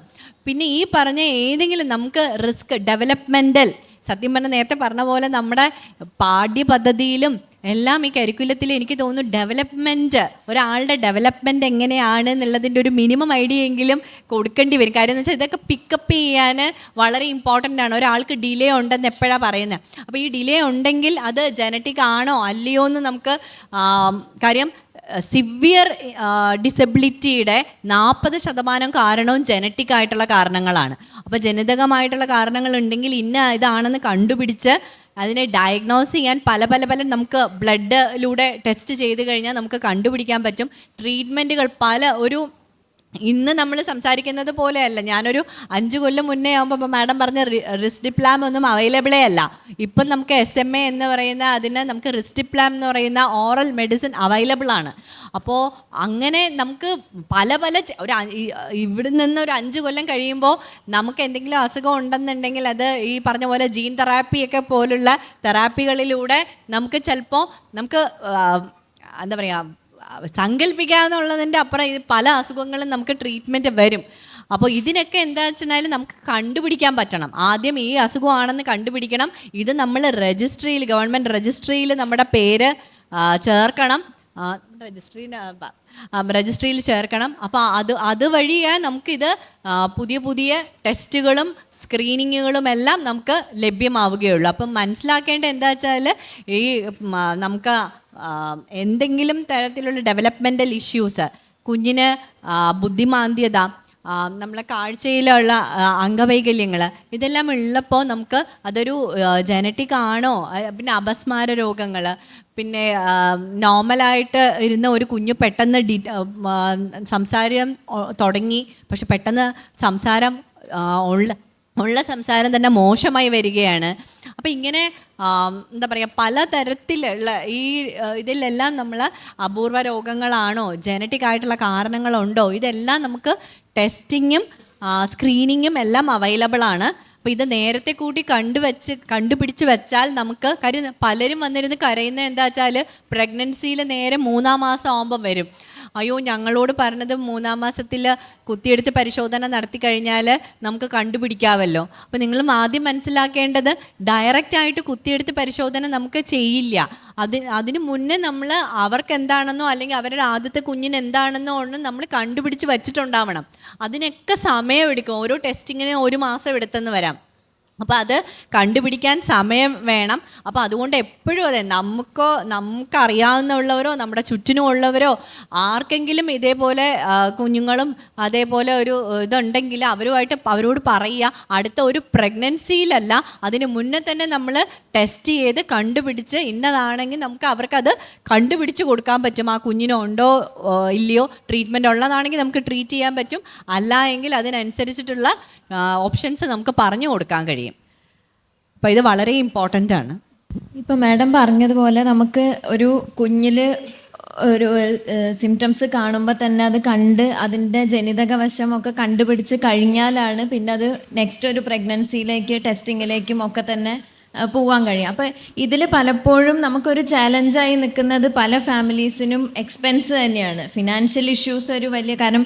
ആദ്യം സിംറ്റംസ് ഉള്ള കുട്ടിയെ ടെസ്റ്റ് ചെയ്യണം, അതിൻ്റെ കൂടെ ആ കുട്ടിയുടെ തെറാപ്പികൾ, അവൈലബിൾ ആയിട്ടുള്ള ഫോളോ അപ്പുകൾ, ഇതെല്ലാം പോകുന്നതിൻ്റെ കൂട്ടത്തിൽ ആ കുട്ടിക്ക് ജനിതക അവസ്ഥ സ്ഥിരീകരിക്കാനുള്ള ടെസ്റ്റിൻ്റെ എമൗണ്ട് ചെറിയ എമൗണ്ട് അല്ല. അത് കഴിഞ്ഞിട്ട് പ്രഗ്നൻസിയിൽ ചെയ്യേണ്ട ടെസ്റ്റുകൾ. അപ്പോൾ ഇതെല്ലാം വരുമ്പോഴേക്കും ഫിനാൻഷ്യൽ ഒരു ചാലഞ്ച് തന്നെയാണ്. അപ്പോൾ എനിക്ക് തോമസ് സാറിനോട് ചോദിക്കാനുള്ളത്, നമ്മൾ ഇത്തരം ചാലഞ്ചുകൾ, അതായത് ഈ സ്ക്രീനിങ് ടെസ്റ്റുകളെല്ലാം അവൈലബിൾ ആണ് എന്ന് പറയുമ്പോഴും അത് പബ്ലിക്കിന് എല്ലാവർക്കും ഒരുപോലെ ആക്സസിബിൾ ആവാറില്ല. പലപ്പോഴും പല കാരണങ്ങളെ കൊണ്ടുണ്ടാവാം. കാശ് എന്നുള്ളതാണ് ഒരു വിഷയം. മറ്റൊരു വിഷയം, നമുക്ക് വിചാരിക്കുന്ന പോലെ അടുത്ത് അതിനുള്ള സെൻറ്റേഴ്സ് ഉണ്ടാവില്ല. പ്രത്യേകിച്ച് റിമോട്ട് ഏരിയാസിലൊക്കെയാണ് നമ്മൾ ജീവിക്കുന്നതെങ്കിൽ ഒരുപാട് ദൂരം ട്രാവൽ ചെയ്തിട്ടും പോയിട്ടും ഒക്കെ ഫോളോ അപ്പ്. അപ്പോൾ ഇതൊക്കെ ഫിനാൻഷ്യൽ ഇത് വേണ്ട കാര്യങ്ങളാണ്. അപ്പോൾ അത്തരം ചലഞ്ചസിനെ കുറിച്ചിട്ട് എന്താണ് സാറിന് പറയാനുള്ളത്? ഇപ്പോൾ സ്ക്രീനിങ്ങുമായിട്ട് ബന്ധപ്പെട്ട് പണ്ട് കാലത്ത്, ഇപ്പം എൻ്റെയൊക്കെ അപ്പൻ്റെ അമ്മയുടെ കാലത്ത് സ്ക്രീനിങ് ഉണ്ടായിരുന്നു. ഒരു കുഞ്ഞ് ജനിച്ചാൽ ഫസ്റ്റ് ചെയ്യുന്നൊരു സ്ക്രീനിങ് എന്താണെന്നറിയോ? അവരുടെ കാരണന്മാർ ചോദിക്കും കുട്ടി കരഞ്ഞോന്ന് ചോദിക്കും. പ്രസവ സമയത്ത് കുട്ടി കരഞ്ഞോ എന്നുള്ളതായിരുന്നു ആദ്യകാലത്ത് സ്ക്രീനിങ്. അന്നത്തെ സ്ക്രീനിങ് ടൂളതായിരുന്നു. കരയാത്ത കുട്ടികൾക്ക് എന്തൊക്കെയോ പ്രശ്നങ്ങളുണ്ട് എന്ന് പൊതുവിൽ സമൂഹം പഠിച്ചു വെച്ചിട്ടുണ്ടായിരുന്നു. ഇന്നത്തെ തലമുറയ്ക്ക് അതുപോലും അറിയില്ല. ഇന്ന് കുട്ടി ജനിച്ചാൽ ഉടനെ ഫോട്ടോ എടുക്കുന്നു, നമ്മൾ ഫേസ്ബുക്കിൽ പോസ്റ്റ് ചെയ്യുന്നു, അപ്ലോഡ് ചെയ്യുന്നു. ഇതാണ് നിലവിൽ നിൽക്കുന്ന ഒരു സംവിധാനം. ഈ സ്ക്രീനിങ് നമ്മുടെ ഭൂമിയിൽ ജനിച്ചു വീഴുന്ന ഓരോ കുഞ്ഞുങ്ങൾക്കും സ്ക്രീനിങ് വേണമെന്നുള്ള അഭിപ്രായം എനിക്കുള്ളത്. അതാണ് ശരിക്കുള്ള എയർലി ഇൻ്റർവെൻഷൻ. ഇപ്പോൾ എയർലി ഇൻ്റർവെൻഷൻ എന്ന് പറയുന്ന സാധനം 10ാം ക്ലാസ് പഠിക്കുമ്പോഴാണ് ലേണിംഗ് ഡിസേബിലിറ്റി എന്ന് പറഞ്ഞിട്ട് സ്ക്രീനിങ് നടത്തുകയാണ്, അല്ലെങ്കിൽ എയർലി ഇൻ്റർവെൻഷൻ നടത്തുകയാണ്.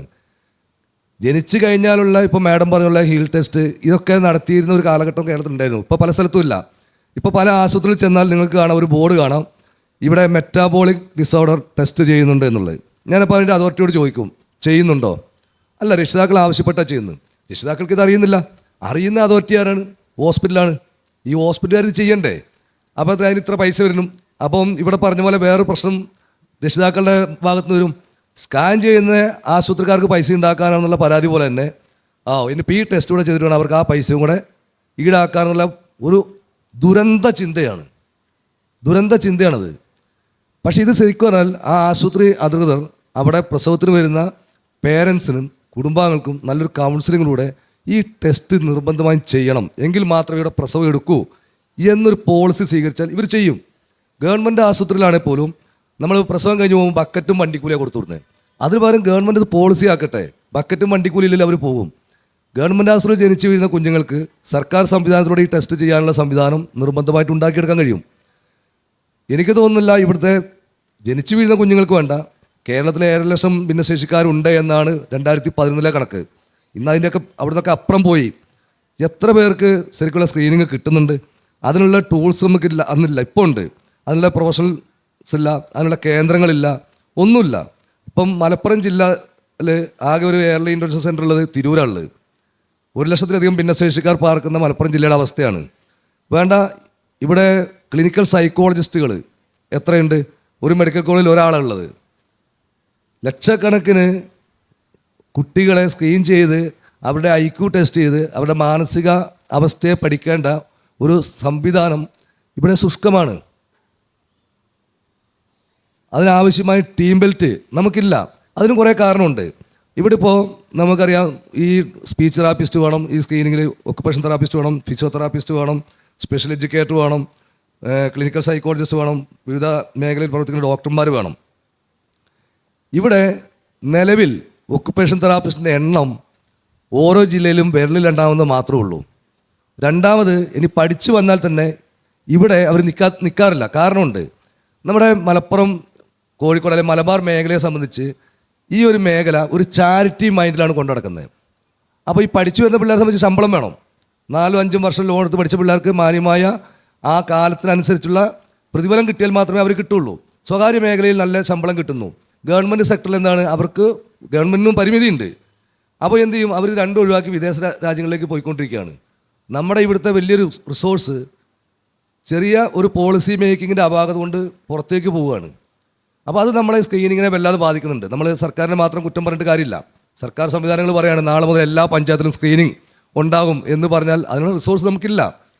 പക്ഷേ നമുക്ക് റിസോഴ്സിനെ വളർത്തിയെടുക്കാൻ പറ്റും. ഇതെല്ലാം ഞാൻ വിരൽ ചൂണ്ടുന്നത് നമുക്ക് ശേഷം വരുന്ന എൻ്റെ മക്കൾ ഉൾപ്പെടുന്ന ഒരു സമൂഹം ഇവിടെ ജീവിച്ചു വരുന്നുണ്ട്. അവർ ഈ മേഖലയോട് വളരെ സിമ്പതിയല്ല, എമ്പതി പുലർത്തി ഈ മേഖലയെ കൂടെ നിർത്തുന്ന ഒരു കാഴ്ച നമ്മൾ കാണുന്നുണ്ട്. ഇപ്പോൾ ഇവിടെയുള്ള വാളണ്ടിയേഴ്സിനെ നമുക്ക് കാണാം. 3-4 ദിവസത്തേക്ക് അവർ വന്നിരിക്കുകയാണ്. അവരിലേക്ക് നമുക്ക് ഈ ടൂൾസിനെ കൊടുത്തു കഴിഞ്ഞാൽ നമുക്ക് എന്ത് ചെയ്യാൻ പറ്റും? ഈ മേഖലയിൽ നല്ലൊരു പാനലിനെ നമുക്ക് സൃഷ്ടിച്ചെടുക്കാൻ പറ്റും. അതിന് മേൽനോട്ടം വഹിക്കാനുള്ള ഒരു മെഡിക്കൽ മേഖല വളർത്തിയെടുത്താൽ മതി. രണ്ടാമത് ഒരു പ്രശ്നം, ഈ സ്ക്രീനിങ്ങിന് സർക്കാർ ഒരു സംവിധാനം ഉണ്ടെങ്കിലും നമ്മുടെ കുടുംബത്തിലെ കാരണവന്മാരും നമ്മുടെ നാട്ടിലെ മതപുരോഹിത വർഗവും വലിയൊരു മതിൽക്കെട്ടായി നിൽക്കുകയാണ്. കാരണം എന്താ അറിയോ? ഇങ്ങനൊരു കുഞ്ഞ് ജനിച്ചാൽ എന്തെങ്കിലും പ്രശ്നങ്ങളുണ്ട് അല്ലെങ്കിൽ എന്തെങ്കിലും പ്രത്യേകതകളുണ്ടെന്ന് പറഞ്ഞാൽ ഉടനെ പറയുമോ, ഓ ദൈവത്തിൻ്റെ വരദാനമാണ്, പുണ്യം ചെയ്ത ഗർഭപാത്രത്തിന് കിട്ടിയ അനുഗ്രഹമാണ്, ദൈവത്തിൻ്റെ മാലാക മക്കളാണ് എന്നൊക്കെയാണ് പറഞ്ഞ് ഞങ്ങളെ അങ്ങോട്ട് പുകഴ്ത്തുകയാണ്, അങ്ങോട്ട് സമ്പൂജിരാക്കുകയാണ്. അപ്പോൾ ഞാനവിടെ ചോദിക്കാറുണ്ട്, അങ്ങനെ ദൈവത്തിൻ്റെ മാലാകയാണല്ലോ, എന്തുകൊണ്ട് ഈ ദൈവത്തിൻ്റെ മാലാകമാർ ഈ ലോകത്ത് എല്ലാ ജനങ്ങൾക്കും കൊടുക്കാൻ ആരും പറയുമോ? ഇല്ല. ഈ ദൈവത്തിൻ്റെ മാലാകനെ കണ്ട് നമ്മൾ താണു വീണ് വണങ്ങും, നമ്മുടെ മക്കളെ കണ്ടാലും വണങ്ങുന്നുണ്ടോ? അങ്ങനെ തെറ്റിദ്ധരിപ്പിക്കപ്പെടുന്ന ഒരു സംവിധാനം നമ്മുടെ സമൂഹത്തിലുണ്ട്. ഇല്ലയെന്ന് പറയാൻ കഴിയില്ല.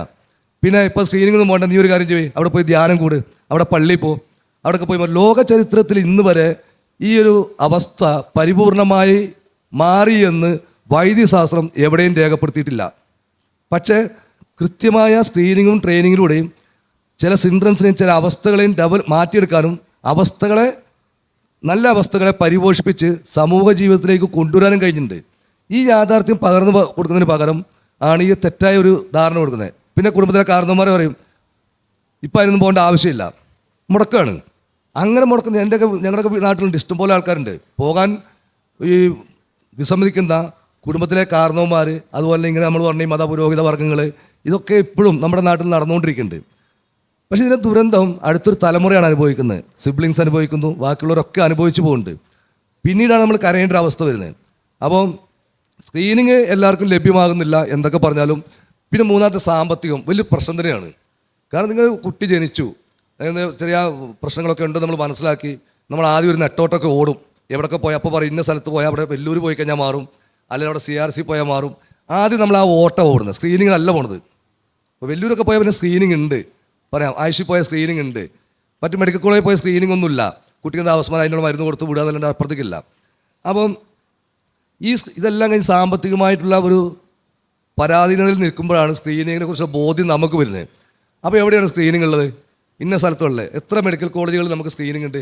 ഇവിടുത്തെ സ്വകാര്യ സ്ഥാപനങ്ങളാണ്. ഒരു സ്വകാര്യ സ്ഥാപനത്തിൽ ഒരു കുട്ടിയെ സ്ക്രീൻ ചെയ്ത് 3000 രൂപ വരെ ചാർജ് ഈടാക്കുന്നുണ്ട്. നമ്മളൊരു വണ്ടി വിളിച്ച് പോകണം, ടാക്സി വിളിച്ച് പോകണം. നമ്മുടെ സമൂഹത്തിലെ സാധാരണക്കാരായ ഒട്ടുമിക്ക രക്ഷിതാക്കൾക്കും അത് പ്രാപ്യമല്ല എന്നുള്ളതാണ്. അപ്പോൾ അതിന് സിസ്റ്റം മാറണം, പോളിസി വരണം.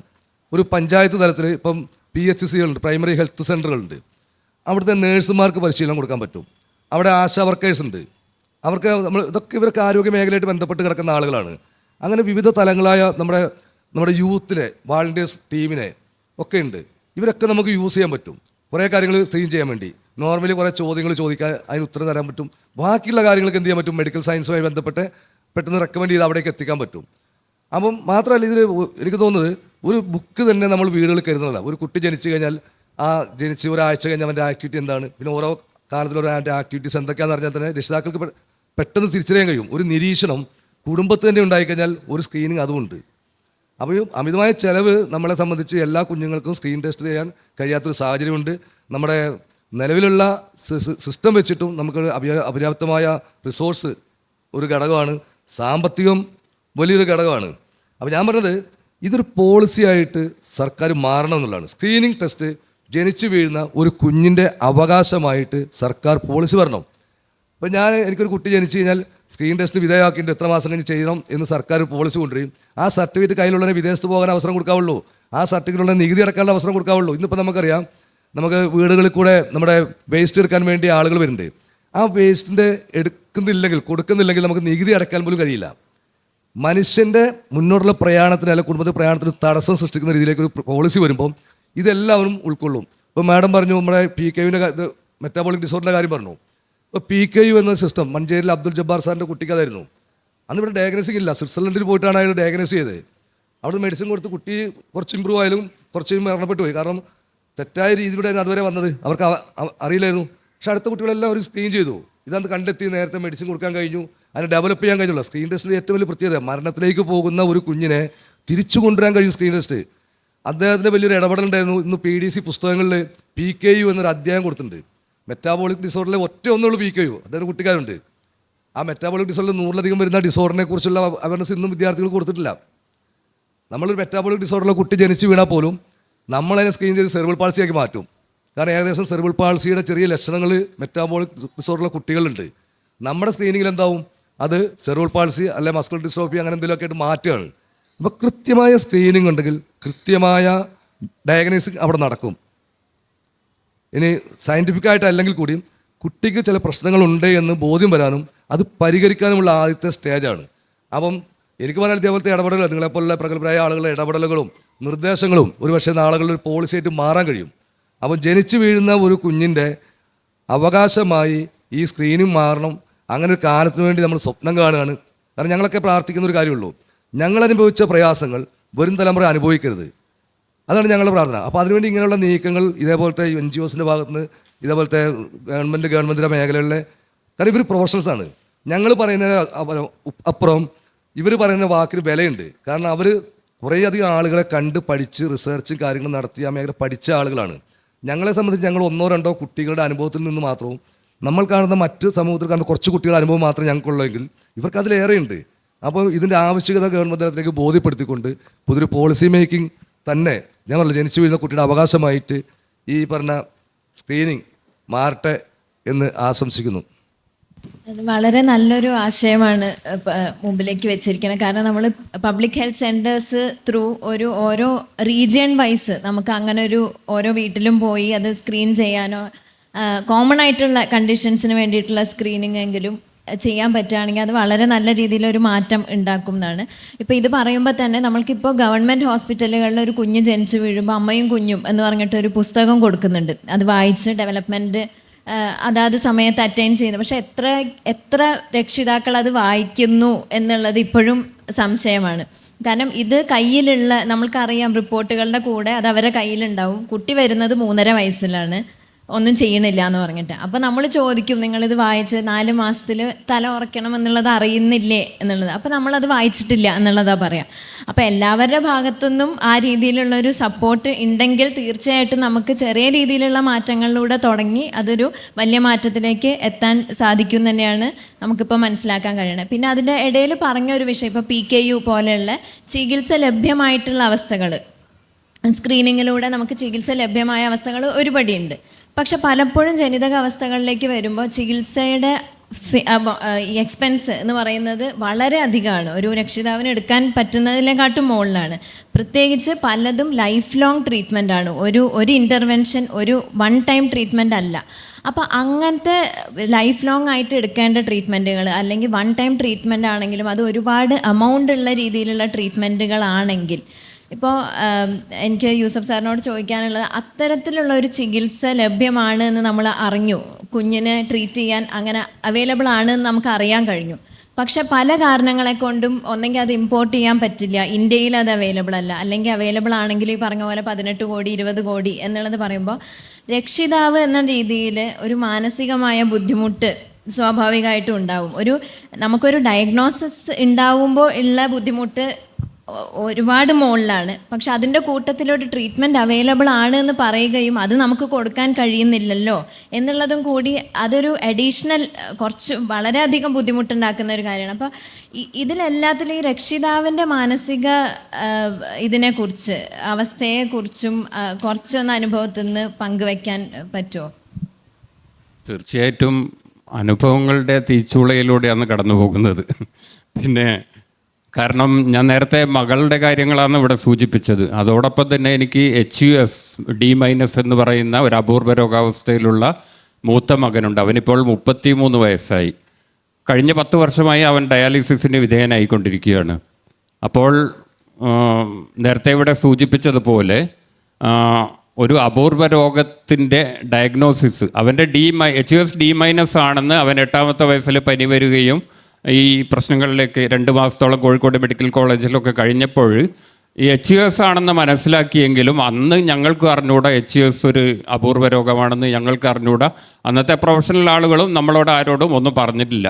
പക്ഷേ ഈ അടുത്ത കാലത്ത് 2018 ഞാൻ മകളെയും കൊണ്ട് ബാംഗ്ലൂർ പോയപ്പോൾ മാത്രമാണ് ഈ അപൂർവ രോഗങ്ങളെക്കുറിച്ച് ഞാൻ കുറച്ചെങ്കിലും മനസ്സിലാക്കുന്നത്. അപ്പോൾ ഞാൻ പിന്നെ മകൻ്റെ കാര്യത്തിലേക്ക് വരാം. കഴിഞ്ഞ 10 വർഷമായി സ്വാഭാവികമായും നമ്മൾ സാധാരണക്കാരെങ്കിലും ഒരു കിഡ്നി ഫെയിലിയർ ആയാൽ അവർ ഉടനെ 1-2 മാസം ഡയാലിസിസ് ചെയ്തതിന് ശേഷം അടുത്ത സ്റ്റെപ്പ് എന്ന് പറഞ്ഞാൽ അവരെത്രയും പെട്ടെന്ന് മാറ്റി വെക്കുക എന്നുള്ളത്. അത് കുടുംബത്തിൽ നിന്ന് കൊടുത്തില്ലെങ്കിലും ഇന്ന് പല സംവിധാനങ്ങൾ ഉപയോഗിച്ചിട്ടുകൊണ്ട് അല്ലെങ്കിൽ അഥവാ സാമ്പത്തിക ശേഷി ഇല്ലാത്തവർക്ക് പോലും ക്രൗഡ് ഫണ്ടൊക്കെ ഉപയോഗിച്ചിട്ട് നമ്മൾ എത്രയും പെട്ടെന്ന് ട്രാൻസ്പ്ലാന്റേഷനിലേക്ക് പോകുന്ന ഒരു അനുഭവമാണുള്ളത്. പക്ഷേ ഒരു കുടുംബത്തിലെ മൂത്ത സന്തതി തന്നെ ഇങ്ങനെ 10 വർഷമായി അനിശ്ചിതത്വത്തിലാണ് ഇപ്പോഴും നമുക്കറിയാം. എനിക്ക് തോന്നുന്നു നിഷ മേഡം ഒക്കെ അതിൽ ഇടപെട്ടതാണ്. ആ ഡയഗ്നോസിസ് നമുക്ക് ഇപ്പോഴും കൃത്യമായിട്ട് കിട്ടിയിട്ടുണ്ടോ എന്നുള്ള കാര്യത്തിൽ ഇപ്പോഴും ഞങ്ങൾ ഇരട്ടിത്തപ്പുകയാണ്. കഴിഞ്ഞ 2 ആഴ്ച മുമ്പ് ഒരു ബ്ലഡ് സാമ്പിൾ കൊടുത്തിട്ടുണ്ട്. അതിന് ആദ്യം 55,000 രൂപയൊക്കെ ആയിരുന്നു അതിൻ്റെ സാമ്പിളിൻ്റെ കഥ പറഞ്ഞത്. ഞാൻ ഇതൊക്കെ ഒന്ന് ചുരുക്കി പറയാമെന്ന്. പക്ഷേ 24,000 രൂപ അടച്ചുകൊണ്ട് ആ ഒരു ബ്ലഡ് സാമ്പിൾ അവിടെ കൊടുത്തിട്ടുണ്ട്. അപ്പോൾ ഇങ്ങനെയുള്ള ഒരുപാട് എന്താ പറയുക പ്രശ്നങ്ങളെ അഭിമുഖീകരിക്കേണ്ടി വരുന്നുണ്ട്.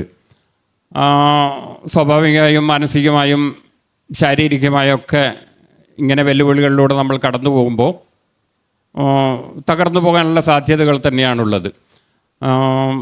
ഇതിനെക്കുറിച്ചൊക്കെ വിശദമായിട്ട് പറയുകയാണെങ്കിൽ എനിക്ക് തോന്നുന്നു ഇന്നത്തെ സായം സന്ധ്യ വരെയൊക്കെ നീണ്ടുപോകും. എങ്കിലും ഞാൻ കുറച്ച് കാര്യങ്ങൾ ഇതുമായിട്ട് പിന്നെ വെല്ലുവിളികളെ മകൻ്റെ കാര്യത്തിൽ തന്നെ ഇപ്പം ഞങ്ങൾ ട്രാൻസ്പ്ലാന്റേഷനെ പ്ലാൻ ചെയ്തുകൊണ്ട് മുന്നോട്ട് പോകുന്നുണ്ട്. പക്ഷേ അവനൊരു ഇഞ്ചക്ഷൻ കൊടുക്കണം. അപൂർവ രോഗാവസ്ഥയിലെ മാഡം ആ ഇഞ്ചക്ഷൻ്റെ പേര് എനിക്ക് ഓർമ്മയില്ല. എക്യുലിസുമാബ് എന്ന് പറഞ്ഞ ഒരു ഇഞ്ചക്ഷൻ കൊടുക്കണം. അത് ഇന്ത്യയിൽ നേരത്തെ അവൈലബിൾ അല്ലായിരുന്നു, പക്ഷേ ഇപ്പോൾ ഇന്ത്യയിൽ അവൈലബിൾ ആണ്. പക്ഷേ ഞാൻ കഴിഞ്ഞ ഒരു 4 ദിവസം മുമ്പ് തിരുവനന്തപുരത്ത് പോയപ്പോൾ നമ്മുടെ SAT ഹോസ്പിറ്റൽ, ഇത് നിങ്ങൾ അറിഞ്ഞിരിക്കേണ്ട ഒരു കാര്യമാണ്. നമ്മളെ റയർ ഡിസീസ് പോളിസി ഉണ്ട് നമുക്ക് ഇന്ത്യയിൽ. അപ്പോൾ അതനുസരിച്ചിട്ട് 11 ഹോസ്പിറ്റൽ സെൻറ്റർ ഓഫ് എക്സലൻസ് ആയിട്ട് കേന്ദ്ര ഗവൺമെൻറ് പ്രഖ്യാപിച്ചിട്ടുണ്ട്. അതിലൊന്ന് തിരുവനന്തപുരം SAT ഹോസ്പിറ്റലിലാണ്. അപ്പോൾ ഞാൻ കഴിഞ്ഞ ആഴ്ച തിരുവനന്തപുരത്ത് ഇതേപോലുള്ളൊരു സംഗമത്തിൽ പിന്നെ ഭിന്നശേഷി കലോത്സവത്തിന് പോയപ്പോൾ തിരുവനന്തപുരം അപൂർവ രോഗ SAT ഹോസ്പിറ്റലിൽ പോവുകയും അതിൻ്റെ ഹെഡായ ശങ്കർ സാറിനെ കാണുകയും ഞങ്ങളിങ്ങനെ ഈ മകൻ്റെ ട്രാൻസ്പ്ലാന്റേഷനുമായി നമ്മളിങ്ങനെ മുന്നോട്ട് പോകാമെന്നൊക്കെ പറഞ്ഞപ്പോൾ അദ്ദേഹം പറഞ്ഞതെന്ന് പറഞ്ഞാൽ ആ ഇഞ്ചക്ഷന് ഇപ്പം നമുക്ക് റയർ ഡിസീസ് പോളിസിയിൽ 63ഓളം രോഗങ്ങളാണ്. മേഡം നേരത്തെ സൂചിപ്പിച്ച ആഗോളതലത്തിൽ 7000 രോഗങ്ങളെക്കുറിച്ചാണ് മേഡം പറഞ്ഞത്. അത് ഇന്ത്യയിൽ കണ്ടെത്തിയ 450ഓളം രോഗങ്ങളുണ്ട്. പക്ഷേ ഈ അപൂർവ റയർ ഡിസീസ് പോളിസിയിൽ പട്ടികപ്പെടുത്തിയത് 63ഓളം രോഗങ്ങളേ ഉള്ളൂ.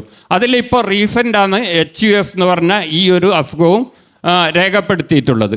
പക്ഷേ അതിന് ഈ പറഞ്ഞ മരുന്ന് അവൈലബിൾ ആകണമെങ്കിൽ അവരിപ്പോൾ പേപ്പർ വർക്ക്സൊക്കെ നടന്നുകൊണ്ടിരിക്കുന്നതേ ഉള്ളൂ. മാത്രമല്ല മറ്റൊരു പ്രശ്നം എന്ന് പറഞ്ഞാൽ നമ്മൾ അവിടെ നിന്ന് ട്രീറ്റ്മെൻറ്റ് എടുക്കണം. തിരുവനന്തപുരത്ത് നിന്ന് ട്രീറ്റ്മെൻറ്റ് എടുക്കുന്നവർക്കാണ് ഇവരിത് കൊടുക്കുക. പക്ഷേ എന്തെങ്കിലും എക്സെപ്ഷനിൽ കൊണ്ടുവരാമെന്നൊക്കെയാണ് അന്ന് സാറ് സംസാരിച്ചത്. നിങ്ങളൊന്ന് ആലോചിച്ച് നോക്കൂ. ഒന്നിടവിട്ട ദിവസങ്ങളിൽ തിങ്കളാഴ്ച പോയാൽ ചൊവ്വാഴ്ച കഴിഞ്ഞ് ബുധനാഴ്ച വീണ്ടും അവൻ്റെ ജീവൻ നിലനിർത്തണമെങ്കിൽ ഡയാലിസിസിന് വിധേയമാകേണ്ട ഒരാൾ ഇത്രയും ദൂരം തിരുവനന്തപുരത്ത് പോയിട്ട് ട്രീറ്റ്മെൻറ്റ് എടുക്കുക എന്ന് പറഞ്ഞാൽ സാധ്യമായ സംഗതിയാണോ? അപ്പം ഇങ്ങനെയുള്ള കുറേ വെല്ലുവിളികൾ ഇപ്പം നമുക്ക് സെൻറ്റർ ഓഫ് എക്സലൻസ് തിരുവനന്തപുരത്താണ്. അതേപോലെ ഇതിൻ്റെ മകൻ്റെ ആ ഒരു വിശദാംശങ്ങളൊന്നും ഞാൻ പറയുന്നില്ല. മറ്റത് മകളുടെ കാര്യത്തിൽ എന്ന് പറഞ്ഞാൽ ട്രോഫിനേറ്റ് എന്നൊരു മരുന്ന് ഇപ്പോൾ US ചില സ്ഥലങ്ങളിലൊക്കെ കൊടുത്തുകൊണ്ടിരിക്കുന്നുണ്ട്, ചില ഭാഗങ്ങളിൽ. പിന്നെ അതിൻ്റെ US തന്നെ അതിന് പിന്നെ ചിലവ് വരുന്നതെന്ന് പറഞ്ഞാൽ ഇയർലി $6 ലക്ഷത്തോളം അതിന് അല്ലേ ചിലവ് വരുന്നത്. $6 ലക്ഷം എന്ന് പറഞ്ഞാൽ ഇന്ത്യയിലേക്ക് ട്രാൻസ്ഫർ ഇത് ചെയ്യുമ്പോൾ അതിൻ്റെ ഇത് നിങ്ങൾക്ക് ആലോചിക്കാൻ പറ്റുന്നതേ ഉള്ളൂ. അപ്പം ഈ ഒരു ചുറ്റുപാട് നമുക്ക് അവൈലബിളായ രോഗങ്ങൾക്ക് പിന്നെ മരുന്നുകൾക്ക് തന്നെ ഇത്രയും എക്സ്പെൻസ്, അതിൻ്റെ ഇടയിലൂടെ കടന്നു പോകുന്ന വെല്ലുവിളികൾ മേഡം അതിനെക്കുറിച്ചാണ് ചോദിച്ചത്. മാനസികമായ ആ കുടുംബം അനുഭവിക്കുന്ന പ്രശ്നങ്ങളെക്കുറിച്ചാണ് മേഡം ഇല്ലേ എൻ്റെ ചോദ്യം. പ്രത്യേകമായിട്ട് മാതാപിതാക്കൾക്ക് അനുഭവപ്പെടുന്ന മാനസികമായ ബുദ്ധിമുട്ടും പിന്നെ ഈ പറഞ്ഞ പോലെ കിഡ്നി സംബന്ധമായ അതും ഒരു അപൂർവ രോഗത്തിൽ പെടുന്ന ആയതുകൊണ്ട് ആ വ്യക്തിക്ക് ഉണ്ടാവുന്ന മാനസിക ബുദ്ധിമുട്ടും അതും കൂടി നമ്മൾ അതും കൂടി കൂട്ടി ചേർത്തിട്ട് സംസാരിച്ചാൽ മതി. നമുക്ക് മാതാപിതാക്കളുടെ ഒരു മാനസിക ബുദ്ധിമുട്ടാണ് കൂടുതൽ അറിയാം. തീർച്ചയായിട്ടും സ്വാഭാവികമായിട്ടും കിഡ്നി പേഷ്യൻസ് എന്ന് പറയുമ്പോൾ നമ്മൾ സോക്കോൾഡ് നോർമൽ എന്ന് പറയുന്ന ഒരു മനുഷ്യൻ പോലും ഡയാലിസിസിലൂടെ അല്ലെങ്കിൽ ദീർഘകാല പരിചരണമുള്ള ഒരു രോഗത്തിലൂടെ കടന്നു പോകുമ്പോൾ അവർ മാനസികവും ശാരീരികവുമായി ഒരുപാട് പ്രശ്നങ്ങളെ നേരിടേണ്ടി വരുന്ന അവരും കുടുംബങ്ങളും.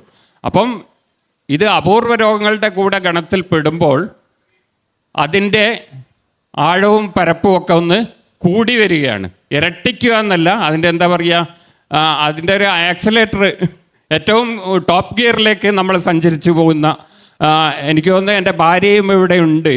പക്ഷേ ഇതിലൊക്കെ ഏറ്റവും അനുഭവിക്കുന്നത് എന്നെ സംബന്ധിച്ചിടത്തോളം ഞാൻ ഇടയ്ക്ക് പുറത്തു പോവുകയും പിന്നെ കുറേ ഫ്രണ്ട്സിനെ കാണുകയും എൻജോയ് ചെയ്യുകയൊക്കെ ചെയ്യുന്നുണ്ട്.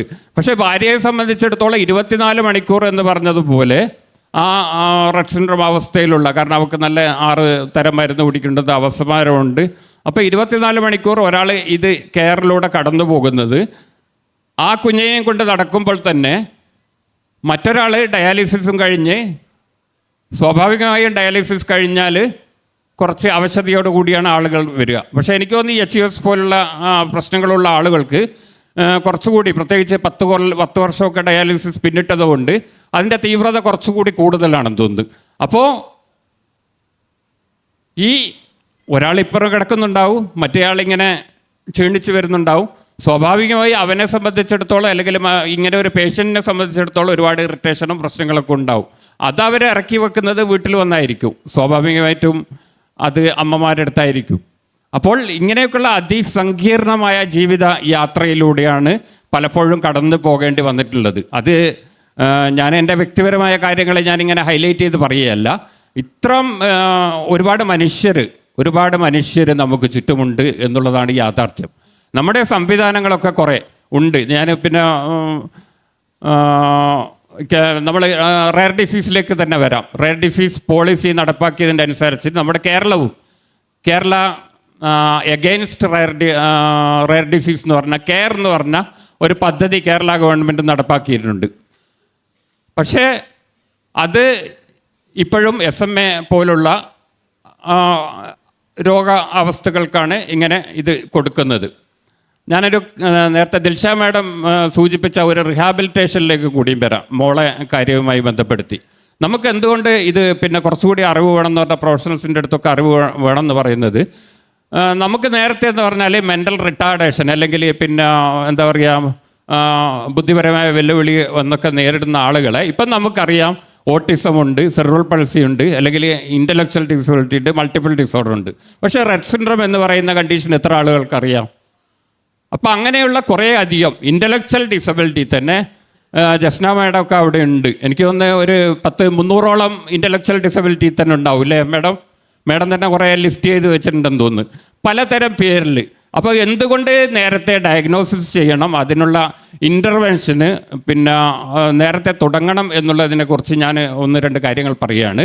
ഇപ്പം മോളെ സംബന്ധിച്ച് അവളിപ്പം കഴിഞ്ഞ 2ാമത്തെ വയസ്സ് മുതൽ ഞങ്ങൾ സ്റ്റിമുലേറ്റ് ചെയ്യാൻ തുടങ്ങിയിട്ടുണ്ട്. വിവിധ തെറാപ്പികൾ കൊടുക്കുന്നുണ്ട്, ഒക്കെ ചെയ്യുന്നുണ്ട്. പക്ഷേ ഇപ്പോഴും അവൾ ADL അല്ലെങ്കിൽ അവളുടെ ദൈനംദിന ജീവിതത്തിൽ ആവശ്യമുള്ള കാര്യങ്ങളൊന്നും ഇപ്പോഴും നേട്ടം കൈവരിച്ചിട്ടില്ല. എല്ലാ കാര്യങ്ങളും നമ്മൾ ചെയ്തു കൊടുക്കണം.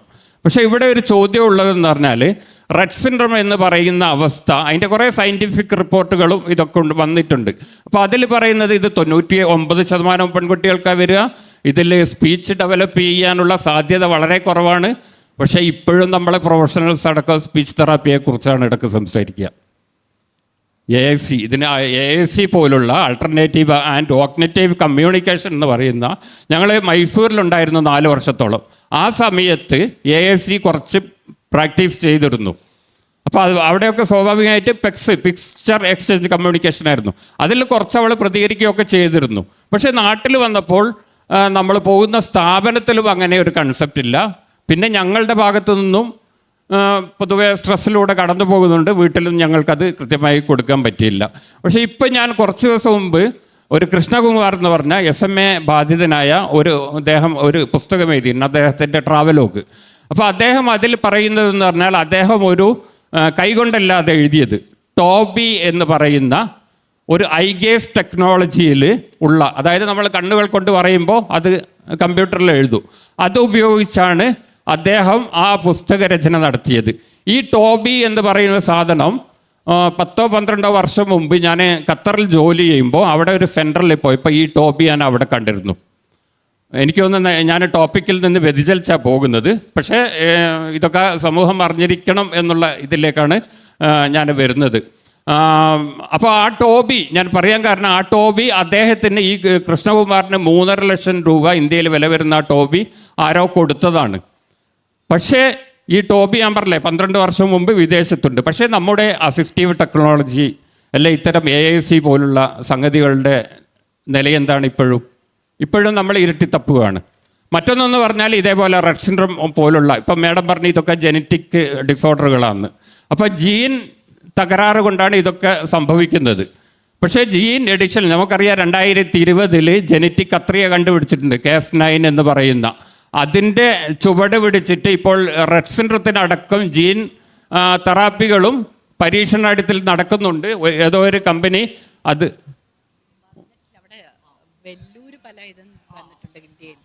അല്ല, അതാ ഞാൻ പറഞ്ഞത്, നമുക്ക് ജീൻ തെറാപ്പി ഇപ്പോൾ ഈ ക്ലിനിക്കൽ ട്രയലുകളിൽ ഇരിക്കുന്നത് കൊണ്ട് നമുക്ക് പറയാൻ പറ്റില്ലല്ലോ. അപ്പം അത് പേരിപ്പം പറയാൻ പാടില്ലല്ലോ, അതെല്ലാം ട്രയലുകളിലാണ് പലതും. പക്ഷേ എന്തായാലും നമുക്ക് പ്രത്യാശയ്ക്ക് വകയുണ്ട്. കാര്യം പണ്ടത്തെ പോലെയല്ല, പണ്ട് നമുക്ക് ഒന്നുമേ ഇല്ലാത്തൊരവസ്ഥയായിരുന്നു, ഇപ്പം അങ്ങനെയല്ല. ഡെഫിനറ്റ്ലി നമ്മളെല്ലാവരും നമ്മുടെ ഈ ഒരു ജനറേഷൻ്റെ പോണതിന് മുന്നേ എന്തായാലും നമുക്കിത് ജീനോം എഡിറ്റിങ്ങും ഇതെല്ലാം ഉണ്ടാവട്ടെ. ഞാൻ പറഞ്ഞു വന്നത് ആ റെഡ് സിൻഡ്രത്തിന് നേരത്തെ ട്രോഫിനെറ്റ് എന്ന് പറഞ്ഞ ഒരു മെഡിസിനാണ്, പക്ഷേ ആ ഒരു 2 കമ്പനി ജെയിൻ എഡിഷനും കൂടി ഇപ്പോൾ പരീക്ഷണം നടത്തുന്നുണ്ട്. പക്ഷേ ഇതൊക്കെ നമുക്ക് അവൈലബിൾ ആണെങ്കിൽ എന്ത് ചെയ്യണം, നമ്മൾ ഡിസ്കഷൻ നടത്തണം, നമ്മുടെ പോളിസിയിൽ വരണം.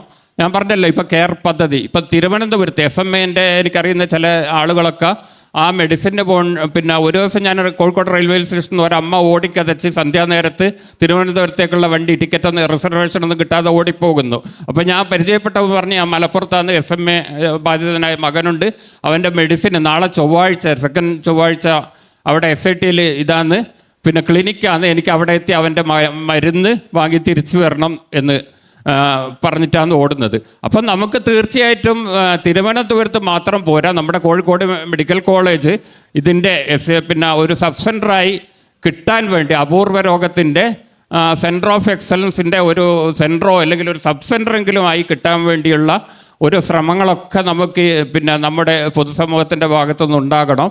അതോടൊപ്പം തന്നെ പിന്നെ ഈ കെയർ പദ്ധതിയിൽ ഞാൻ മറ്റ് 1-2 കാര്യങ്ങൾ സർക്കാർ പദ്ധതികളെക്കുറിച്ചൊക്കെ ഇവിടെ തോമസ് സാറൊക്കെ വിശദമായിട്ട് പറഞ്ഞു. പക്ഷേ ഞാൻ ഒന്നുകൂടി പറയുകയാണ്, മകളെ സംബന്ധിച്ചിടത്തോളം ഞാൻ പറഞ്ഞല്ലോ, അവൾക്ക് 1999 നാഷണൽ ട്രസ്റ്റ് ആക്ടിൻ്റെ പരിധിയിൽ വരുന്നവളാണ് അവൾ, ഇൻ്റലക്ച്വൽ ഡിസബിലിറ്റി എന്നുള്ള ഇതിൽ.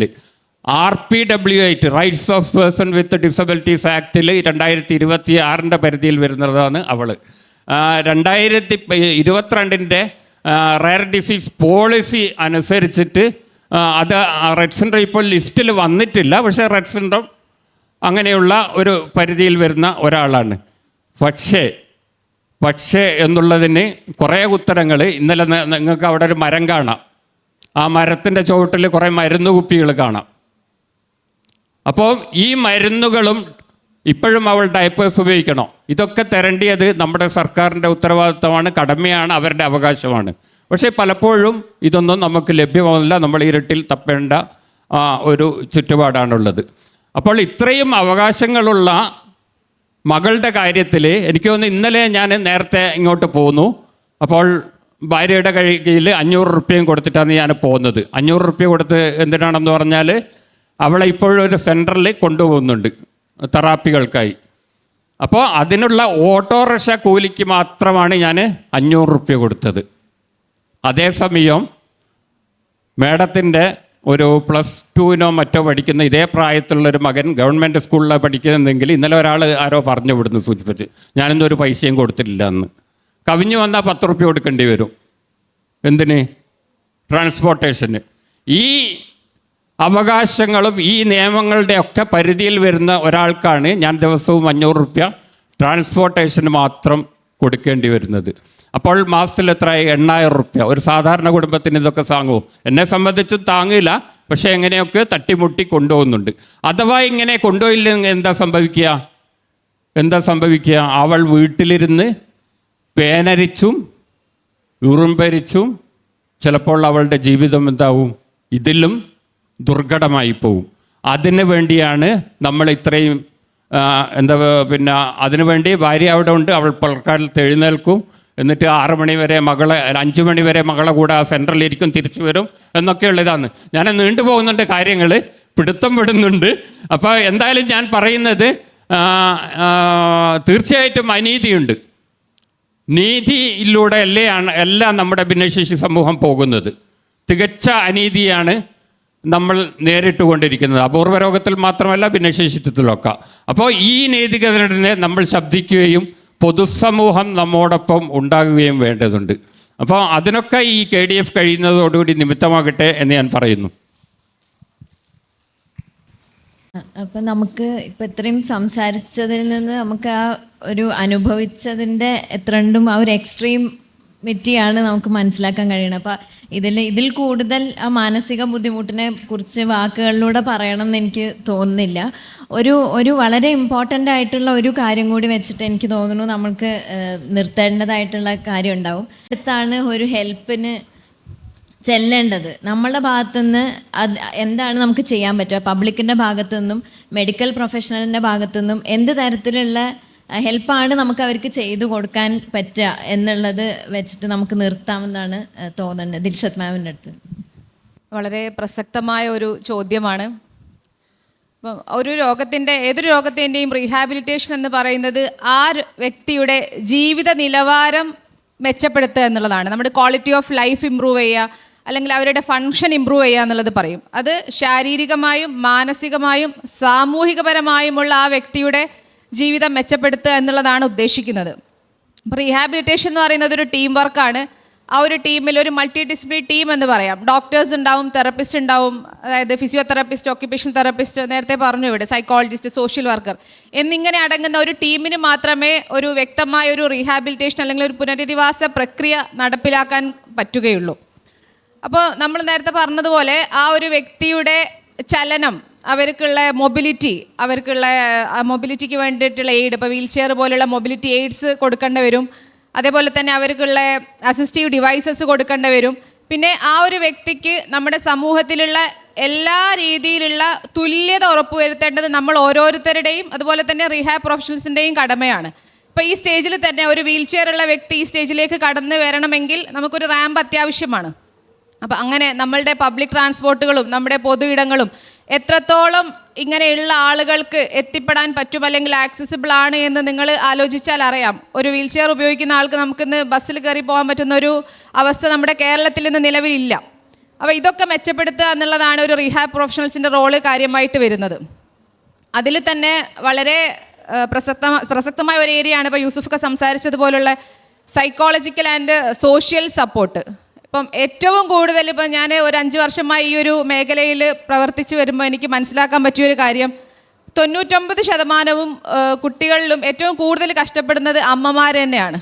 ഇപ്പം എൻ്റെ മുമ്പിൽ ഇതുപോലുള്ള അമ്മമാർ കുറേ പേര് ഇരിക്കുന്നുണ്ടാവും. രക്ഷിതാക്കൾക്ക് 2 പേർക്കും അതിൻ്റെ ഒരു ബേർഡൻ അവർ ഫേസ് ചെയ്യുന്നുണ്ടെങ്കിലും ഏറ്റവും കൂടുതൽ നമ്മുടെ സെൻറ്ററിലൊക്കെ ആണെങ്കിലും തെറപ്പിക്ക് കൊണ്ടുവരുന്നതും കുട്ടികളുടെ കാര്യങ്ങളിൽ ഇടപെടുന്നതും അവർക്കുള്ള ദൈനംദിന കാര്യങ്ങൾ ചെയ്തു കൊടുക്കുന്നത്, അവർക്ക് ഭക്ഷണം കൊടുക്കുന്നത്, അവരുടെ ബാത്റൂമിൽ പോകുന്നത്, അവരെ കുളിപ്പിക്കുന്നത് എല്ലാം 99% വീടുകളിലും അമ്മമാരായിരിക്കും ഈ ഒരു ബേർഡൻ കൂടുതൽ ഫേസ് ചെയ്യുന്നത്.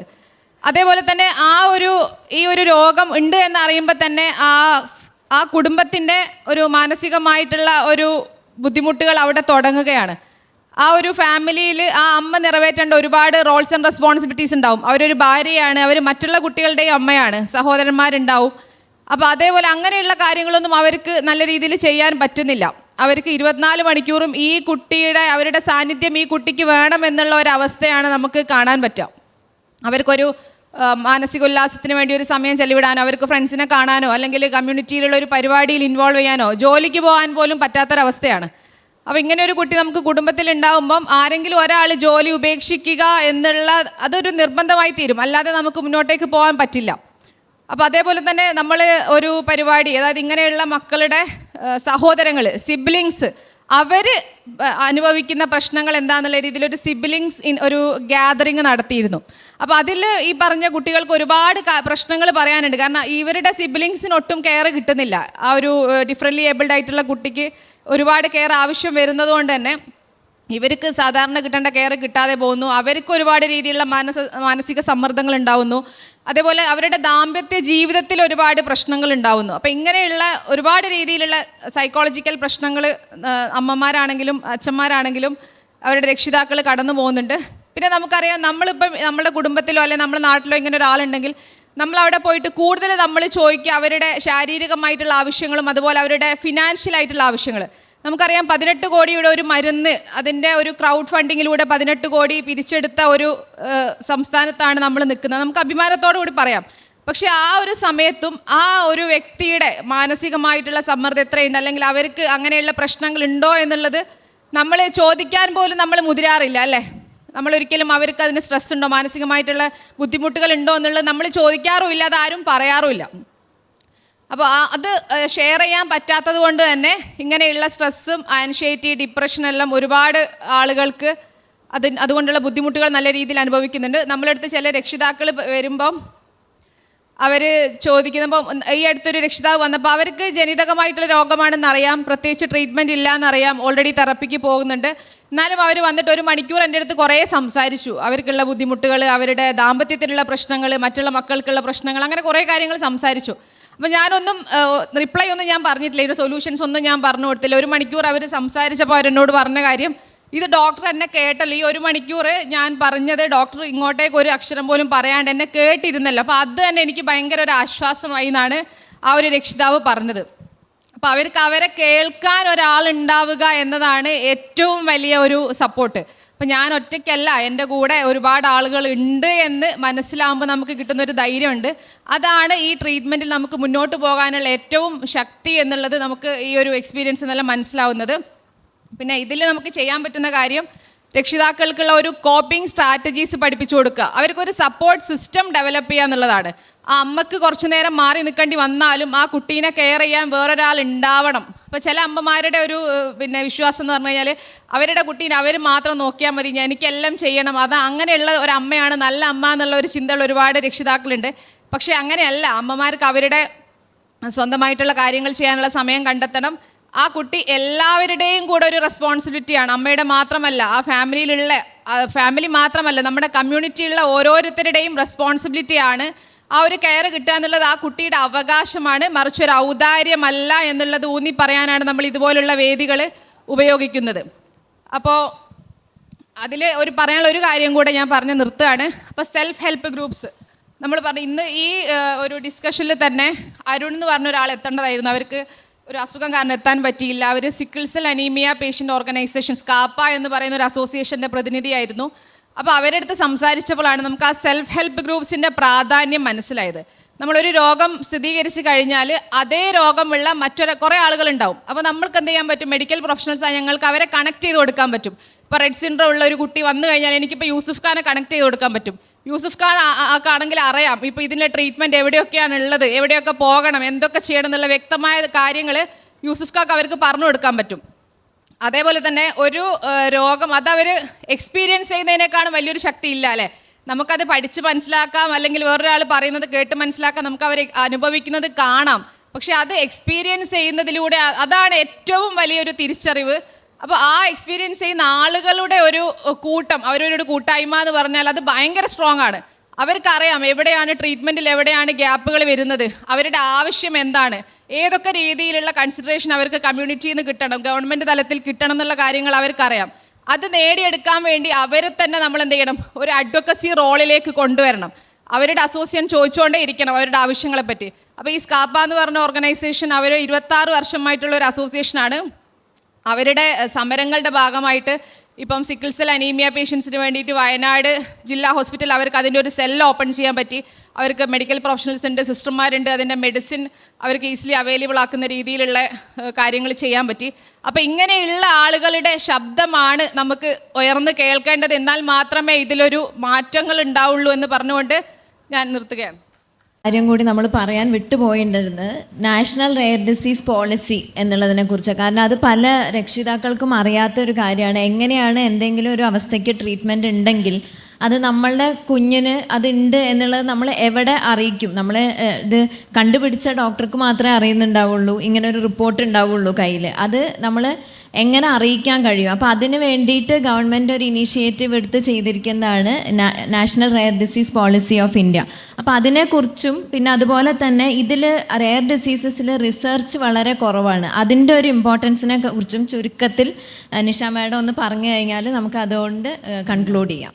നേരത്തെ യൂസഫ് ഇപ്പോൾ പറയുന്നുണ്ടായിരുന്നു നാഷണൽ റെയർ ഡിസീസ് പോളിസിയെ പറ്റിയിട്ട്. അപ്പോൾ അതിൽ ഇമ്പോർട്ടൻ്റ് ആയിട്ട് അതിനകത്ത് നമ്മൾ ഒരു 3 മെയിൻ ഗ്രൂപ്പുകളാണുള്ളത്. ഇപ്പോൾ bone marrow transplantation, organ transplantation പോലുള്ള ഒരു പ്രാവശ്യത്തെ ട്രീറ്റ്മെൻറ്റ് ഇത് വേണ്ടി വരുന്ന പോലുള്ള രോഗങ്ങളെ, പിന്നെ അതല്ലാതെ നമ്മൾ ഈ പറഞ്ഞ പോലെ ഫീനൈൽ കീറ്റോണ്യൂറിയ പോലുള്ള അതിന് നമുക്ക് ഡയറ്റുകളാണ്, പലതരം ഡയറ്റുകൾ അവൈലബിൾ ആണ്. അപ്പോൾ അത് കൊടുക്കാൻ വേണ്ടിയിട്ടുള്ളത്. അങ്ങനെ ഓരോരോ ഗ്രൂപ്പ് അസുഖങ്ങളുടെ, പിന്നെ ഈ വളരെ വെലുപിടിപ്പുള്ള പോലത്തെ SMA അതുപോലുള്ള മെഡിസിൻസ് അതിൻ്റെ മെഡിസിൻസ് ഉള്ളത്. അപ്പം ഇതൊരു ലിസ്റ്റ് ഉണ്ട്. അപ്പം നമ്മുടെ കുഞ്ഞ് ഈ ഒരു അപൂർവ രോഗം ഇതിലുള്ള അടങ്ങുന്ന ഒരു രോഗം ഉള്ള കുഞ്ഞാണെങ്കിൽ നമ്മുടെ ഇവിടുത്തെ നേരത്തെ പറഞ്ഞ പോലെ SAT-യിലാണ് 50 ലക്ഷം രൂപയാണ് അതിൻ്റെ ചികിത്സാ സഹായം ഒരാൾക്ക്. അത് ഒരു ടൈമാണ് 50 ലക്ഷം. അപ്പോൾ അങ്ങനെ വരുമ്പോൾ നമുക്ക് ഈ 18 കോടി രൂപയുടെ മരുന്നൊന്നും നമുക്ക് അതിൽ സങ്കല്പിക്കാൻ പറ്റില്ല. അപ്പോൾ റയർ ഡിസീസിൻ്റെ ഇമ്പോർട്ടൻസ് എന്താ വെച്ചാൽ ഈ പറഞ്ഞ പോലെ ഒരു ബോൺ മാരോ ട്രാൻസ്പ്ലാന്റേഷനൊക്കെ നമുക്ക് ഈ ആ ഒരു 50 ലാക്സിനകത്ത് നമുക്ക് ഓർഗൻ ട്രാൻസ്പ്ലാന്റേഷൻ്റെ അതൊക്കെ നമുക്ക് ചെയ്യാൻ പറ്റും. ഡയറ്റുകൾ നമുക്ക് പറ്റും. അപ്പോൾ എന്തായാലും ഇപ്പം നമുക്ക് ഇത് നിലവിൽ നമുക്ക് ലഭ്യമാണ്. അത് ആർക്കെങ്കിലും നമ്മുടെ അടുത്ത് അറിയാതെ പോവുകയാണെങ്കിൽ ഇത് പറഞ്ഞ് അവിടെ നമ്മുടെ ട്രിവാൻഡ്രം SAT-യിൽ പോയി രജിസ്റ്റർ ചെയ്ത് അതിനുള്ളത് കിട്ടാനുള്ള ഇത് ശരി ചെയ്യണം. പിന്നെ ഈ പറഞ്ഞ പോലെ നമുക്കൊരു പണ്ട് ഇൻസുലിനൊക്കെ ഇറങ്ങിയ കാലത്ത് നമുക്ക് അതൊന്നും കിട്ടാത്ത തരത്തിലുള്ള കോസ്റ്റായിരുന്നു. അതെങ്ങനെയാണ് നമുക്ക് എല്ലാവർക്കും ഇൻസുലിനൊക്കെ ഇപ്പോൾ ഒരു നിത്യ ആയിട്ട് നമുക്ക് കിട്ടുന്ന ഒരു മെഡിസിനായി മാറിയത്? അത് ഇന്ത്യയിൽ നമുക്കത് ഓൾറെഡി ഉണ്ടായിരുന്ന പേറ്റൻറ്റ് മാറി നമുക്ക് ഇന്ത്യയിൽ അത് ഉൽപ്പാദിപ്പിക്കാൻ പറ്റിയപ്പോഴാണ്. അതുപോലെ തന്നെയാണ് ഈ പറഞ്ഞ അപൂർവ രോഗങ്ങളുടെ മരുന്നുകളെല്ലാം വളരെ വിലപിടിപ്പുള്ള മരുന്നുകൾ നമുക്ക് എന്തുകൊണ്ട് നമുക്ക് ഇത്രയും നല്ല ശാസ്ത്രജ്ഞരും സയൻറ്റിസ്റ്റുകളും നമ്മുടെ ഇന്ത്യയിൽ നമുക്കുണ്ട്. അപ്പം നമ്മുടെ ഗവൺമെൻറ് അതിന് റിസർച്ചിന് വേണ്ടിയിട്ടുള്ള എമൗണ്ട് നമുക്ക് പുറത്തുള്ളവർക്ക് മാത്രമേ പറ്റുള്ളൂ. അല്ല, നമുക്ക് നല്ല മിടുക്കന്മാരായ നമ്മുടെ ഇവിടുത്തെ ആൾക്കാരാണ് പുറത്തു പോയിട്ട് ഇത് ചെയ്ത് കണ്ടുപിടിക്കുന്നത്. അപ്പോൾ ഇന്ത്യയിൽ ഇതിനുള്ള റിസർച്ച് സംവിധാനങ്ങൾ ഉണ്ടാവണം. എന്നാൽ മാത്രമേ നമുക്ക് ഇതിനുള്ള മെഡിസിൻസ് നമുക്ക് വളരെ നമ്മുടെ ആൾക്കാർക്ക് ലഭ്യമാവുന്ന രീതിയിൽ ആ ഒരു ഇത് കിട്ടണം. അപ്പോൾ അതിന് അതിന് ഭയങ്കര ഇമ്പോർട്ടൻ്റ് എന്ന് പറഞ്ഞു കഴിഞ്ഞാൽ നമ്മുടെ രജിസ്റ്റർ വേണം. നമുക്ക് ഈ പറഞ്ഞ എല്ലാ അപൂർവ രോഗങ്ങളും ഇത്ര വ്യാപ്തിയുണ്ട്, ഇത്രയും നമുക്കുണ്ട്, നമ്മുടെ ചുറ്റുപാടും ഇത്ര ഉണ്ട് എന്നുള്ളൊരു രജിസ്റ്റർ, അതിൻ്റെ പ്രിവലൻസ് നമുക്ക് ഗവൺമെൻറ്റിന് മുന്നേ വയ്ക്കാൻ പറ്റണം. അത് ഏത് പബ്ലിക് പ്രൈവറ്റ് പാർട്ടിസിപ്പേഷനിൽ നമുക്കതിൻ്റെ ഒരു നമ്പർ എടുക്കാൻ കഴിയണം. അത് എങ്ങനെ എന്ത് എന്നുള്ളത് ഈ ഒരു ഡിസബിലിറ്റി ഫെസ്റ്റൊക്കെ ഇതിലൂടെയൊക്കെ ഇതിൻ്റെ ഒരു വ്യാപ്തി അറിയട്ടെ. എന്നിട്ട് നമുക്ക് അപ്പോഴേ ഇതിൻ്റെ റിസർച്ചുകളും ഇതിൻ്റെ മെഡിസിൻസും ഇതിൻ്റെ ട്രീറ്റബിൾ ആയിട്ടുള്ള കണ്ടീഷനും പിന്നെ നേരത്തെ പറഞ്ഞ ഈ റീഹാബിൻ്റെ മേഖല ഇതെല്ലാം നമുക്ക് ഡെവലപ്പ് ചെയ്യണമെങ്കിൽ നമുക്ക് അതിന് ആദ്യം നമുക്കൊരു പ്രിവലൻസ് ഭയങ്കര ഇമ്പോർട്ടൻ്റ് ആണ്. അപ്പോൾ ഇതെല്ലാത്തിനും ഇന്നത്തെ ഈ ഒരു ചർച്ചയും ഈ നമ്മുടെ ഈ ഡിസബിലിറ്റി ഈ ഫെസ്റ്റും ഇതിനൊക്കെ ഒരു വഴി ഒരുക്കട്ടെ എന്ന് നമുക്ക് ആശംസിക്കുകയാണ്. നമുക്ക് മനസ്സിലാക്കാൻ കഴിഞ്ഞ കുറച്ച് കാര്യങ്ങൾ, അപൂർവം എന്ന് നമ്മൾ പറയുന്നുണ്ടെങ്കിലും അത് അത്ര അപൂർവമല്ല. മാത്രമല്ല, ഇനി അപൂർവമാണെങ്കിലും അതുകൊണ്ട് അത് അനുഭവിക്കുന്ന ഓരോ വ്യക്തിക്കും അതിലുള്ള ഓരോ കുടുംബത്തിനും അത് ഉണ്ടാക്കുന്ന ബുദ്ധിമുട്ടുകൾ എന്ന് പറയുന്നത് ചെറുതല്ല. അപ്പോൾ നമ്മൾ മെഡിക്കൽ പ്രൊഫഷണൽസും പബ്ലിക്കും ഫാമിലിയും എല്ലാവരും കൂടി ഒരു സപ്പോർട്ട് സിസ്റ്റം അതിൻ്റേതായ രീതിയിൽ ക്രിയേറ്റ് ചെയ്യുകയും അതിന് വേണ്ടിയിട്ടുള്ള കാര്യങ്ങൾ ഒരുക്കുകയും പബ്ലിക്കിലാണെങ്കിലും എല്ലാം ചെയ്താൽ മാത്രമേ നമുക്കിത് മുമ്പിലേക്ക് കൊണ്ടുപോകാൻ പറ്റുള്ളൂ. പിന്നെ വളരെ ഇമ്പോർട്ടൻ്റ് ആയിട്ടുള്ളൊരു സബ്ജക്റ്റ് നമ്മൾ ഡിസ്കസ് ചെയ്തത് മാതാപിതാക്കളുടെ മെൻ്റൽ ഹെൽത്തിനെ പറ്റി. അപ്പോൾ കൈവിട്ട് പോകുന്ന ഒരവസരം ഉണ്ട് എന്ന് തോന്നുകയാണെങ്കിൽ തീർച്ചയായിട്ടും ഹെൽപ്പ് തേടുക. അത് എല്ലാവരുടെയും ആ കുടുംബത്തിന് വേണ്ട ഒരു അവകാശമാണ്, അതൊരു അധികാരം തന്നെയാണ്. അപ്പോൾ അതുപോലെ തന്നെ പിന്നെ റിസർച്ചുകൾ വരണം. അതിന് നമ്മൾക്കൊരു റെയർ ഡിസീസ് പോളിസി ഉണ്ടെങ്കിലും അത് ഓരോ കമ്മ്യൂണിറ്റി ലെവലിൽ റീജിയൻ ലെവലിൽ ഓരോ പബ്ലിക് ഹെൽത്ത് സെൻറ്റേഴ്സ് ത്രൂ നമുക്ക് ഏർലി സ്ക്രീനിങ് സ്ട്രാറ്റജീസ് നമുക്ക് കൊണ്ടുവരാൻ പറ്റണം. അതിലൂടെയൊക്കെ വ്യത്യാസങ്ങൾ ഉണ്ടാവും എന്ന് തന്നെയാണ് നമ്മൾ വിശ്വസിക്കുന്നത്. പിന്നെ റിസർച്ച് എന്ന് പറയുമ്പോഴേക്കും അത് എപ്പോഴും ഗവൺമെൻറ് തലത്തിൽ മാത്രമായിക്കൊള്ളുന്നില്ല. ഓരോ ചെറിയ ഓർഗനൈസേഷൻസും ചെറിയ ബോഡീസ്, ഇപ്പോൾ ഇവിടെ ഒത്തുകൂടിയിട്ടുള്ള ഇത്രയും ഡിസബിലിറ്റി മേഖലയിൽ വർക്ക് ചെയ്യുന്ന ഇത്രയും ഓരോരോ ഇൻഡിവിജ്വൽ ആയിട്ടുള്ള ബോഡീസിനാണെങ്കിലും ഒരു ചെറിയ രീതിയിലുള്ള ഫണ്ട് മൊബിലൈസ് ചെയ്യും, റിസർച്ചിന് വേണ്ടിയിട്ട് അത് മാറ്റിവെക്കുകയും ചെയ്യാൻ പറ്റും. അങ്ങനെ നമുക്ക് സ്ക്രീനിങ്ങും ട്രീറ്റ്മെൻറ്റും ഒക്കെ മുമ്പിലേക്ക് കൊണ്ടുവരാൻ കഴിയുള്ളൂ. നമുക്ക് ഓഡിയൻസിൻ്റെ ഭാഗത്തു നിന്ന് നമ്മളൊരു 3-4 ക്വസ്റ്റ്യൻസ് ആണ് ഇപ്പോൾ എടുക്കുന്നത്. എൻ്റെ പേര് അലീന എന്നാണ്. നിഷ മാമിനോടാണ് ചോദിക്കാനുള്ളത്. എനിക്കൊരു ഡിസബിലിറ്റി ഉള്ള ഒരു ബ്രദറുണ്ട്. അപ്പം നാളെ ഒരു വിവാഹത്തിലേക്ക് കിടക്കുന്നതിന് മുന്നോടിയായിട്ട് ഫ്യൂച്ചറിൽ എനിക്ക് ഒരു ഡിസബിലിറ്റി ഉള്ള ഒരു കുട്ടി ഉണ്ടാവാനുള്ള സാധ്യത എത്രത്തോളമാണെന്ന് മനസ്സിലാക്കാൻ വേണ്ടിയിട്ട് നിലവിൽ കേരളത്തിൽ അവൈലബിൾ ആയിട്ടുള്ള എന്തെങ്കിലും ജനറ്റിക് ടെസ്റ്റുകളോ മറ്റോ ഉണ്ടെങ്കിൽ ഒന്ന് സ്പെസിഫൈ ചെയ്യാമോ? ഇതിൽ ഏറ്റവും ഇമ്പോർട്ടൻ്റ് എന്ന് പറഞ്ഞു കഴിഞ്ഞാൽ ഇപ്പോൾ ബ്രദറിന് ഡിസബിലിറ്റി ഉണ്ട് പറഞ്ഞു. അപ്പോൾ ആ ഡിസബിലിറ്റി ഏത് തരം ഡിസബിലിറ്റി എന്നുള്ളതാണ്. അത് ജനറ്റിക് ആയിട്ടുള്ള ഡിസബിലിറ്റി ആണോ, ആ ഡിസബിലിറ്റിക്ക് എന്തെങ്കിലും ജനറ്റിക് ആയിട്ടുള്ള കാരണമുണ്ടോ എന്നാണ് ആദ്യം നമ്മൾ കണ്ടുപിടിക്കേണ്ടത്. അപ്പോൾ ബ്രദറിനെയാണ് ആദ്യം ഇവാലുവേറ്റ് ചെയ്യേണ്ടത്. അപ്പോൾ ബ്രദറിന് ജനറ്റിക് ആയിട്ടുള്ള കാരണമൊന്നുമല്ല എങ്കിൽ അലീനയ്ക്ക് പോപ്പുലേഷൻ റിസ്ക് മാത്രമേ ഉള്ളൂ. നേരെ തിരിച്ച് ബ്രദറിന് ജനറ്റിക് ആയിട്ടുള്ള കാരണമാണ് എങ്കിൽ അത് അലീനയ്ക്ക് ആ ഒരു റിസ്ക് ഉണ്ടോ ഇല്ലയോ എന്നുള്ളത് ബ്രദറിൻ്റെ കാരണം എന്താണെന്നുള്ളതുപോലെ നമുക്ക് പറയാൻ പറ്റുള്ളൂ. അപ്പോൾ അതിനൊരു ജനറ്റിക്സ് നമ്മളെ വന്ന് കണ്ട് ഇവാലുവേറ്റ് ചെയ്യണം ഡെഫിനറ്റ്ലി. മാറുള്ള കുട്ടിക്ക് വിവാഹം കഴിക്കാൻ പറ്റുമോ? അവർക്ക് അതിനെപ്പറ്റിയുള്ള എല്ലാ കാര്യങ്ങളും അവർക്ക് അറിയാം, നമ്മളെ കാണാം. പക്ഷേ നമുക്ക് വലിയ ധൈര്യമില്ലല്ലോ. അപ്പോൾ അതെങ്ങനെയാണ് നമ്മളെ ഇതിൽ നമ്മൾ ജീവിച്ചിരിക്കുമ്പോൾ അവർക്ക് അങ്ങനെ ഒരു ആഗ്രഹം ഉണ്ടെങ്കിൽ അത് നടത്തി കൊടുത്തിട്ട് മാത്രം കാര്യമില്ലല്ലോ. അവരെ ഒരു നല്ല രൂപത്തിൽ മുമ്പോട്ട് കൊണ്ടുപോകാൻ പറ്റുമോ ഇല്ലേ എന്നുള്ളത് നമുക്ക് തീരുമാനിക്കാം. ഡോക്ടർ ഒന്ന് അതിനെപ്പറ്റി പറഞ്ഞാൽ. അതിന് പല വശങ്ങളുണ്ട്. നമ്മൾ ഉദ്ദേശിക്കുന്നത് ഈ പറഞ്ഞ പോലെ അതൊരു ലൈഫിന് തന്നെ പല ഇതുണ്ടല്ലോ, ഫേസസ് ഉണ്ടല്ലോ. അതിൽ നമുക്കൊരു ജീവിതം നയിച്ചു പോവാൻ നമ്മളെ നമ്മുടെ കൂടെ ഒപ്പമുള്ള ആളും ആ ഒരു കുടുംബവും സപ്പോർട്ടീവാണെങ്കിൽ നമുക്കൊരു സോഷ്യൽ ലൈഫ് ലീഡ് ചെയ്ത് പോവാൻ ബുദ്ധിമുട്ടില്ല. അമ്മ ഉദ്ദേശിച്ചത് ഒരു ദാമ്പത്യ ജീവിതം, അത് റിപ്രൊഡക്റ്റീവ് ഓഫ്സ്പ്രിങ് റിസ്ക് ആണ് എങ്കിൽ നമുക്ക് ഡൗൺ സിൻഡ്രോം ഉള്ള കുഞ്ഞുങ്ങൾക്ക് മീൻസ് വ്യക്തികൾ കല്യാണം കഴിച്ചു കഴിഞ്ഞാൽ പെൺകുഞ്ഞുങ്ങളാണെങ്കിൽ അവരെ കുട്ടികൾക്ക് ഡൗൺ സിൻഡ്രോമും അതുപോലെ അത് ഏത് തരം ഡൗൺ സിൻഡ്രോം ആണെന്നുള്ളതും ഇരിക്കും. അതൊക്കെ നമ്മൾ ടെസ്റ്റ് ചെയ്ത് വേണം. ഡൗൺ സിൻഡ്രോം തന്നെ പല വിഭാഗമുണ്ട്.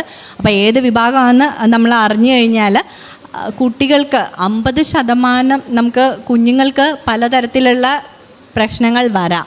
അത് ഡൗൺ സിൻഡ്രോം ആയിട്ടും ടെർണർ എന്നൊക്കെ പറഞ്ഞ പല ക്രോമസോമൽ വ്യതിയാനങ്ങളും വരാം. അപ്പോൾ അത് കല്യാണം കഴിക്കുന്നതിനോ ഒരു കുടുംബജീവിതം നയിക്കുന്നതിനോ അവർക്ക് യാതൊരു തടസ്സവും ഇല്ല. പക്ഷേ കുഞ്ഞുണ്ടാവുന്നതിന് മുന്നേ ആയിട്ട് നമുക്ക് ജനറ്റിക് ടെസ്റ്റുകളും ചെയ്യാനുണ്ട്. അത് ഡൗൺ സിൻഡ്രോം ഉള്ള ആൺകുഞ്ഞുങ്ങളാണെങ്കിൽ കുറച്ച് ഫെർട്ടിലിറ്റി ഇഷ്യൂസ് ഉണ്ടാവാറുണ്ട്. പക്ഷെ 2 പേർക്കും കുഞ്ഞുണ്ടാവുന്നതിന് കുറച്ച് നമുക്ക് ജനറ്റിക് ടെസ്റ്റുകളും ഇവാലുവേഷനും ഗർഭസ്ഥ ശിശുവിന് ചെയ്യേണ്ടതായിട്ടുണ്ട്.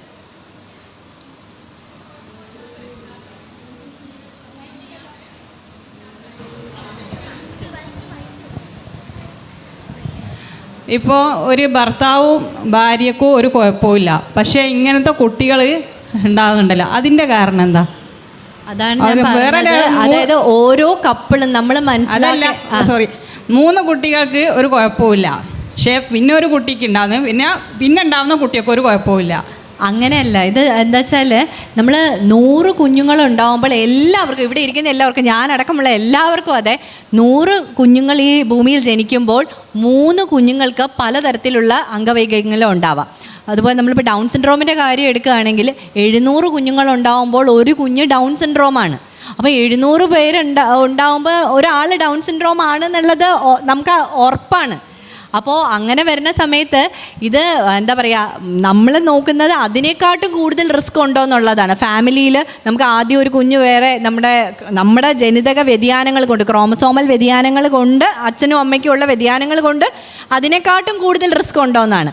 അല്ല എങ്കിൽ ഏതൊരാൾക്കും, ഇവിടെ ഇരിക്കുന്ന ഏതൊരാൾക്കും അത് പ്രകൃതി നിയമമാണ്.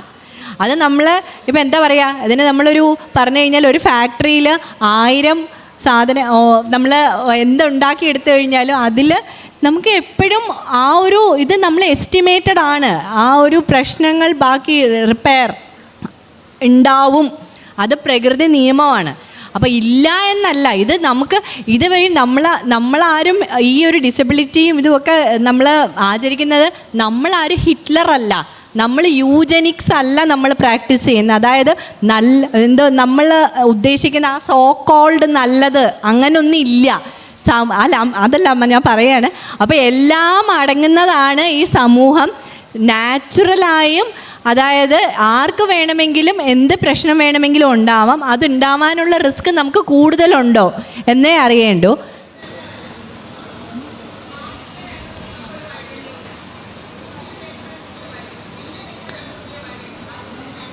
അല്ല, അങ്ങനെയല്ല. ഇത് ആർക്ക് അതാ ഞാൻ പറഞ്ഞത്, റാൻഡമാണ്. ആർക്ക് വേണമെങ്കിലും, അതായത് ഒരു കോയിൻ ടോസ് ചെയ്യുന്നതുകൊണ്ടാണ്. ഇപ്രാവശ്യം വന്നത് തലയാണെങ്കിൽ അടുത്ത പ്രാവശ്യവും തല തന്നെ വരണമെന്നില്ലല്ലോ, ടെയിൽ വരാം.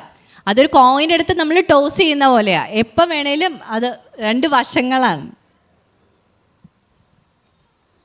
Okay, thank you.